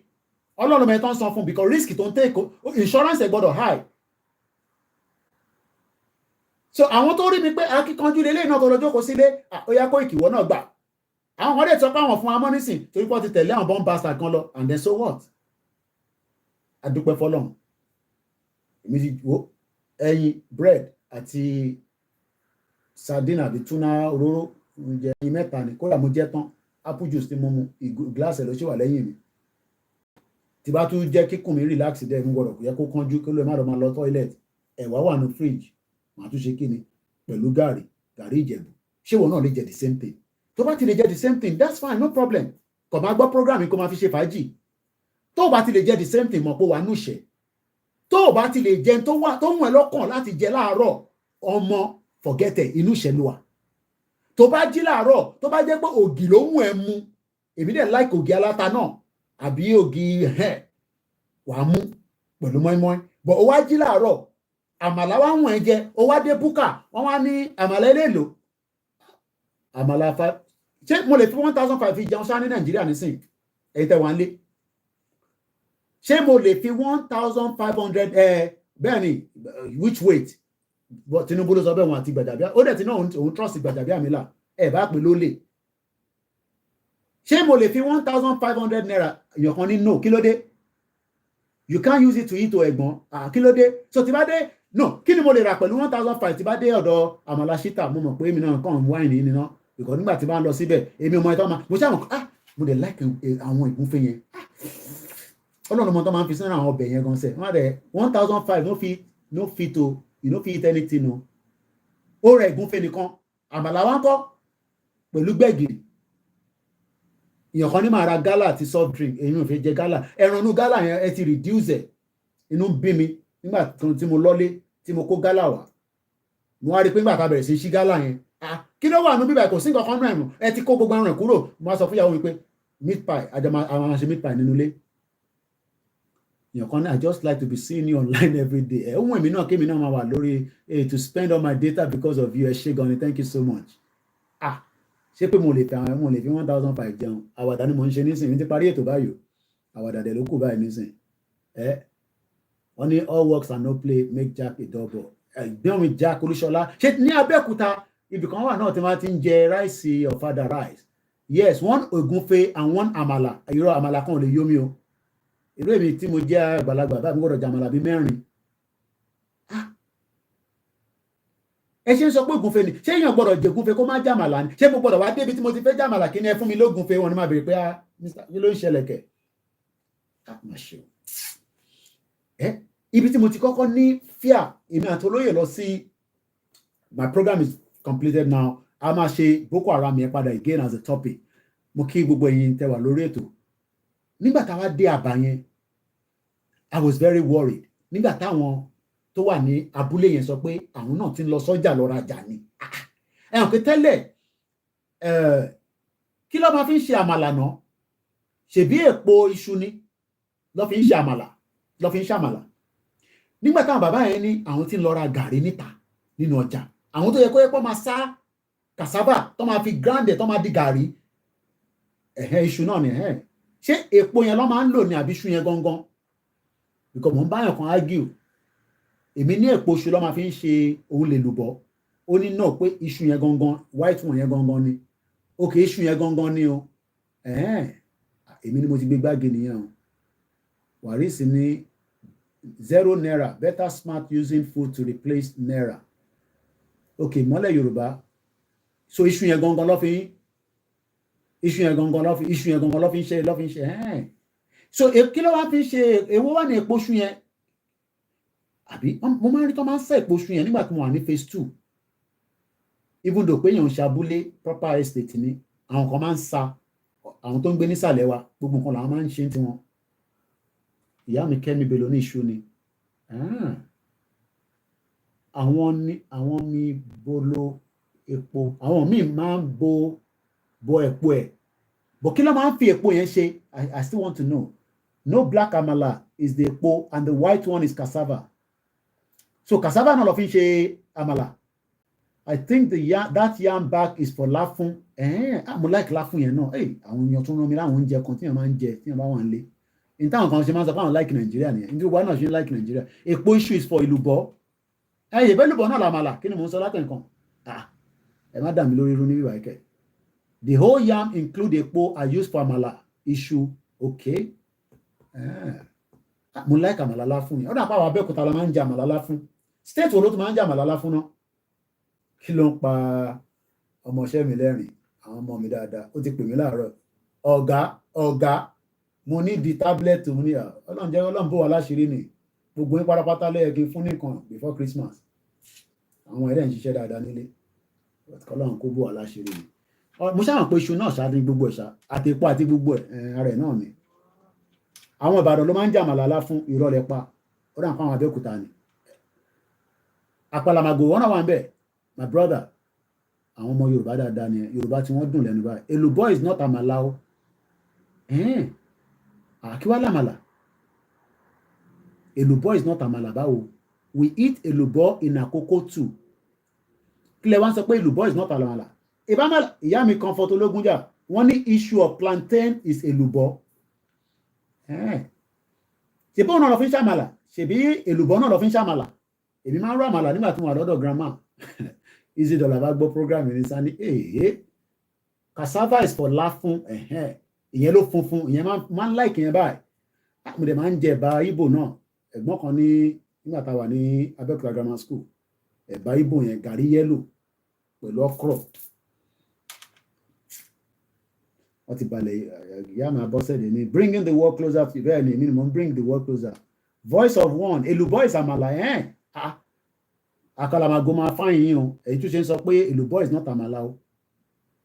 The main àmàlà is yam. Okay, ààrẹ náà ni. So the question now is, okay, ẹ̀mọ̀ kí mi ò ní sọ̀rọ̀ kí n má ní evidence. Ẹ jẹ́ kí kúkú mú, ẹ jẹ́ ká ṣe practical. But tí ìbá ti gba kọ́ọ̀lù kan nísìnyí, a máa disconnect everything one go ní o. So ẹ má ní Koiki ò sọ fún wa o.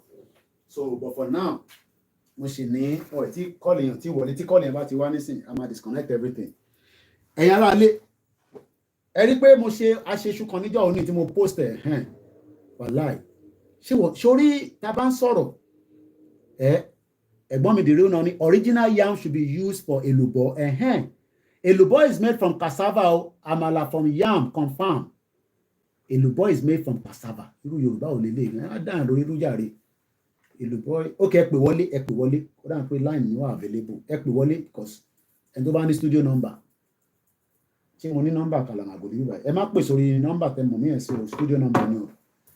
Ẹ wá bá wa, ẹni tó bá mọ ọ̀rọ̀ yẹn sọ dáadáa, ẹ wá bá mi ṣàlàyé ẹ̀. Bí mi ṣe ń sọ, ẹ já lọ gbọ́n pàtàkì sọ. Ó yá, ẹ gbọ́n sókè. Iṣu lélẹ̀ lọ́wọ́ mi nísìn.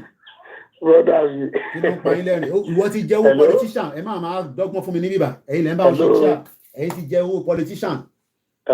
Mo ń gbọ́ yín, mo ní ẹ ti jẹ́ owó politician. Ẹ sọ ẹ bá mi sọ. Èwo lẹ̀ lú tẹ̀ ń sọ látàbújá. Ẹ gbọ́n sókè. Ẹ ṣáà ti jẹ́ owó politician. Ẹ lẹ́ ń ṣe iṣẹ́ fún wọn. Kò sí Nàìjíríà ti ká sọ àyà, kò sí owó.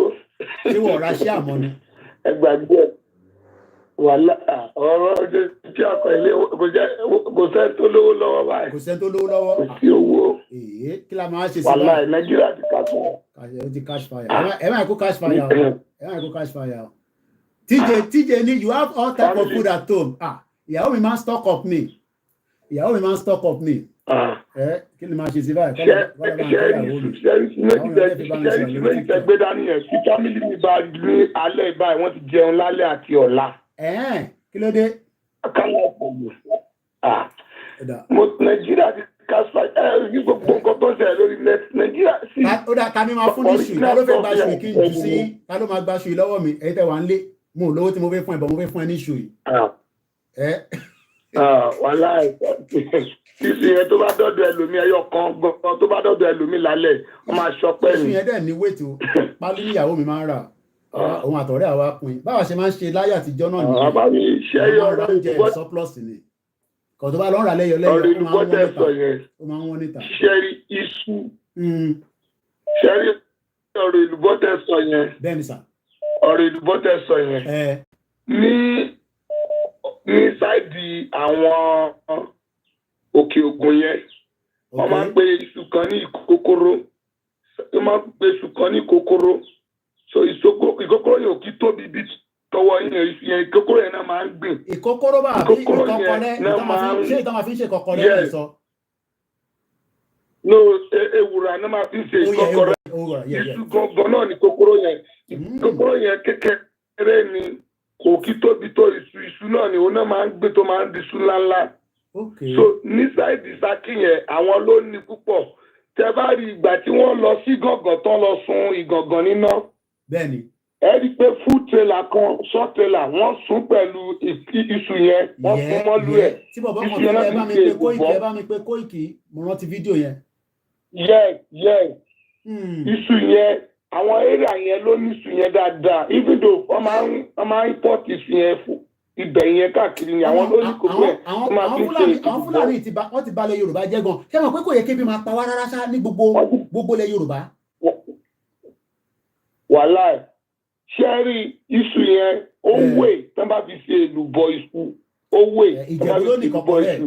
Àwọn fi jẹ̀bà tútù.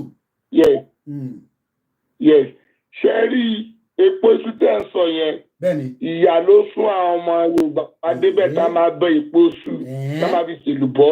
Epo iṣu yẹn ìyá ni epo iṣu yẹn ò ní wait tó iṣu tí mo sọ fún yín yẹn. Bọ̀ ṣé irú ìṣe náà la máa fi ṣe èlùbọ́? Wọ́n lè fi yẹn náà ṣe èlùbọ́. Ó ní specific one tó máa ń lò gangan. No, ìkókóró yẹn náà máa ń lò ìtàn máa ń gbé yẹn. Ó ní specific one.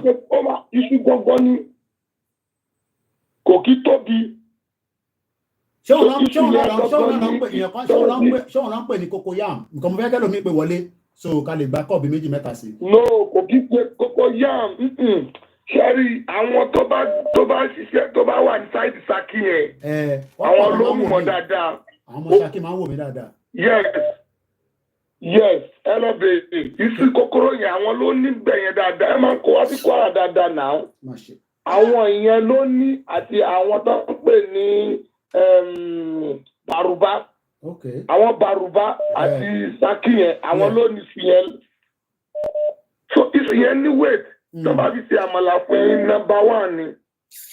Bẹ́ẹ̀ ẹ mọ̀ pé ẹ̀yin Ẹ̀gbá yín lẹ́nu èlùbọ́ funfun. Èlùbọ́ fún ẹ̀gẹ́ náà máa fi ń ṣe. Ìyẹn ni àmàlà ìyẹn la máa ń pè ní àmàlà white. Yes, àmàlà láfún. But real àmàlà tí àwọn ìyó Nàìjíríà mọ̀ àti Ìgbò àtàwọn. Ta ló ní àmàlà gangan? Ṣé àwa ìran Yorùbá náà la ní ní àbí ibìkan láfíríkà? No, Yorùbá ló ní àmàlà o. Ṣé rí ìdí tí àwọn elédèkéde tó wà ní Nàìjíríà sí láìkí àmàlà ní pé báwo. Ìyẹn kan fẹ́ sọ̀rọ̀ lórí TikTok kó yẹ gbóhùn sókè kíákíá mú gbọ́ yín ẹ ò mute. Ẹ̀dọ́ fẹ́ sọ̀rọ̀ ẹ gbóhùn sókè mú gbọ́ yín sà. Yorùbá ló ní ẹ ká sàn ẹ̀gbọ́n mi. Òkè àwa Yorùbá lá ní àmàlà. Okay, all right, interesting. Alright, ẹ bá mute máa padà bọ̀ lọ́dọ̀ yín. Ọ̀rẹ́ ẹ̀gbọ́n máa jẹ́ kẹ́ lọ ẹ mú láìkí white chair yìí èlò lẹ máa ṣe fún mi tí bá fẹ́ ṣe nísìn. Èrè tẹ́ fi ṣe status yìí. Ó ti lọ, jẹ́ kó máa lọ. Ó ti jẹ́wọ́ politician dáadáa ní tó pè yẹn. Ta ló tún pè lẹ́ǹkan sí? Láti Ìlọrin. Tabarẹ́ tó fẹ́ pè studio number. Òun náà ni studio number yìí wà. Èmi náà mọ̀ lórí. Bọ̀ mo ní láti pa program ẹ̀ nísìnyí torí mo fẹ́ kọ́ pè mí tó bá dé pé àbúrò aláàjì mọ̀. Àwọn Fúlàní gan ló ń ta fún wọn ní Ìlọrin nísìnyí bí ṣe gbọ́. +44 74 044 059 17. Ẹ jẹ́ wá sórí TikTok padà again. Ẹgbọ́n sókè alàgbà wa kí lẹ fẹ́ bá wa sọ ní kíákíá. Mo kí àmì Kẹ́mi Bello lẹ́ẹ̀kan sí mo kí gbogbo ẹ̀yin olólùfẹ́ wa ní orí ètò náà. Ó dà pé wọ́n ti ń pè padà again. Ẹ jẹ́ lọ sọ́dọ̀ wọn ní Ìlọrin. Ó yẹ ẹgbọ́n sókè ní kíákíá Alhaji. Hello bàbá kó ètò ẹkúṣẹ́. Àwa ni ẹ sà. Hello. Ẹ go ahead, mo ń gbọ́ yín. Ẹ mọ̀ pé connect mọ́ speaker ni. So lè wà ilé ìdò delay. À ń gbọ́ yín. Ẹ go ahead. Hello. Ẹ go ahead, mo ń gbọ́ yín sẹ́. Hello ẹkúṣẹ́ bọ́. Àwa ni ẹ. Hello ẹkúṣẹ́ bọ́dà kó ètò ẹkúṣẹ́.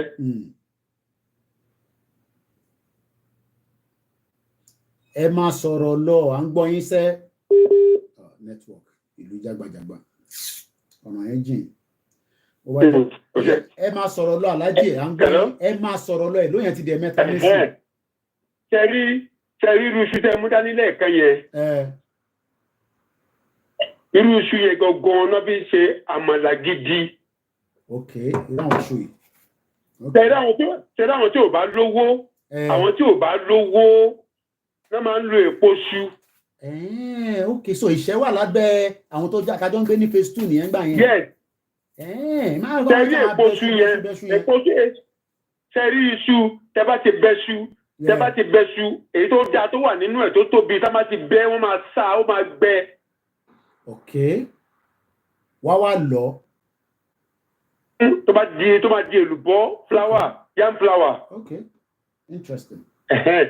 So èyí tó wá jẹ́ èpo iṣu yẹn píìlì èyí tó píìlì lára ẹ̀ tó máa bẹ́ píìlì iṣu wọ́n máa píìlì iṣu díẹ̀díẹ̀ mọ́. Kò ń ṣe pẹlẹbẹ èpo nìkan. So wọ́n á sá títí wọ́n á padà gún òun náà ni àmàlà dúdú pátápátá nìyẹn ló máa ń dàbí àmàlà pẹ̀tẹ̀ àbẹ́tẹ̀ àmàlà tá máa ń tà lábẹ́tẹ̀ ní kọ́bọ̀ 50 naira. Wọ́n àní jẹ́ kó wọ́n kì í jẹ́ kámàlà yẹn wọ́n àtọ̀ èpo iṣu náà fi máa ń ṣe àmàlà yẹn àmàlà Ìlọrin ló ní àmàlà náà. Dídé Ìbàdàn nìkan gbogbo ilẹ̀ Yorùbá tẹ́bá dé Ìbàdàn tá bá ń lọ Èkó a máa yà níbì kan lọ́yọ̀ọ́ àmàlà báyìí ewédú àti gbẹ̀gìrì. Wọ́n dẹ̀ ń jẹ́ Ìlọrin náà gbẹ̀gìrì àmì àbùlà. But àwọn Ọ̀yọ́ ló jàmàlà jù náà. Ọ̀yọ́ ló jàmàlà jù bọ̀ Ìlọrin náà ń jàmàlà. Ìlọrin náà ń jàmàlà gan wọn lé wọn tó Ìlọrin wọn. Interesting, I didn't know that. Gbẹ̀gìrì àti ewédú àti gbogbo ẹ̀ náà àti gbogbo oríṣiríṣi nǹkan nú. So èyí tí wọ́n bẹ́ yẹn píìlì epo oṣù yẹn làwọn local people àwọn tí ò bá lówó àwọn náà máa fi gbọ́ ọmọ làdúdú àwọn náà máa. Abájọ táwọn ìgúnfẹ́ yẹn bá wá sádùúgbò ṣé ìgbẹ́ yẹn tó bá fẹ́ wá jẹ́ ẹ bá rí bọ́ọ̀sì máa lé àwọn ìgúnfẹ́ yẹn nígbà tí wọ́n fẹ́ sítò lélẹ́yìí. Anyway ẹ jẹ́ ń jẹ́ ká Alhaji máa lọ.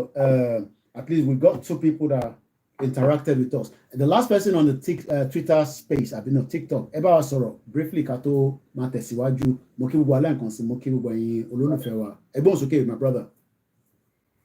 Ẹ ṣé sà, nípa àmàlà tí wọ́n sọ yẹn. Bẹ́ẹ̀ni sà. Ilẹ̀ Yorùbá ló ní àmàlà o. Okay. Ilẹ̀ Yorùbá ló ní àmàlà, especially Ìbàdàn. Nǹkan tó fi gbé láti gbogbo òkè ògùn, gbogbo Ìbàràpá, lọ Ọ̀yọ́, àwọn la ní àmàlà jù.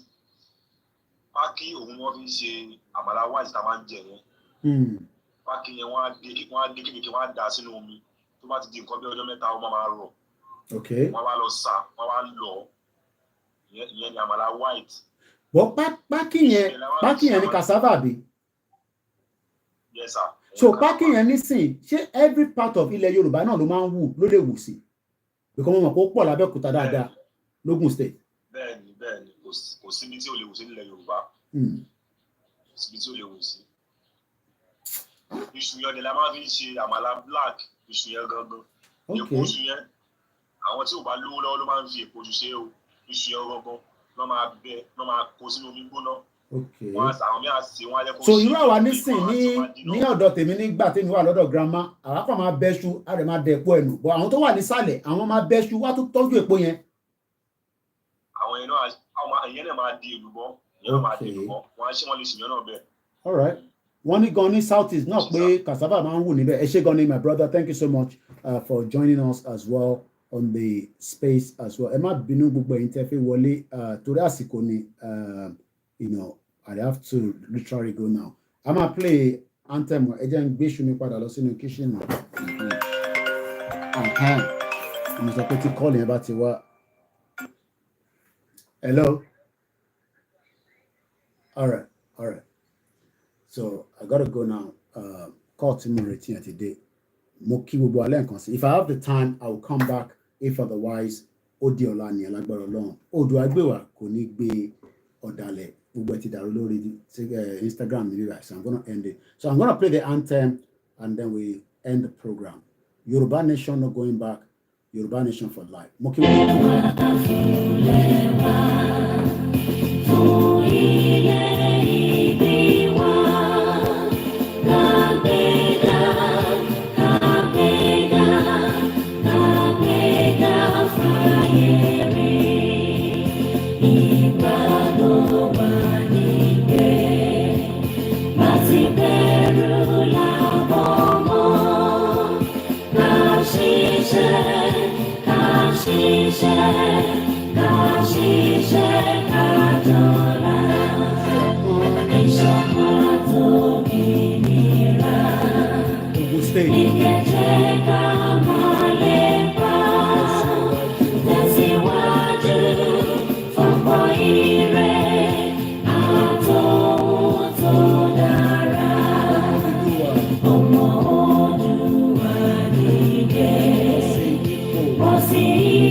Bye for now, all the platforms.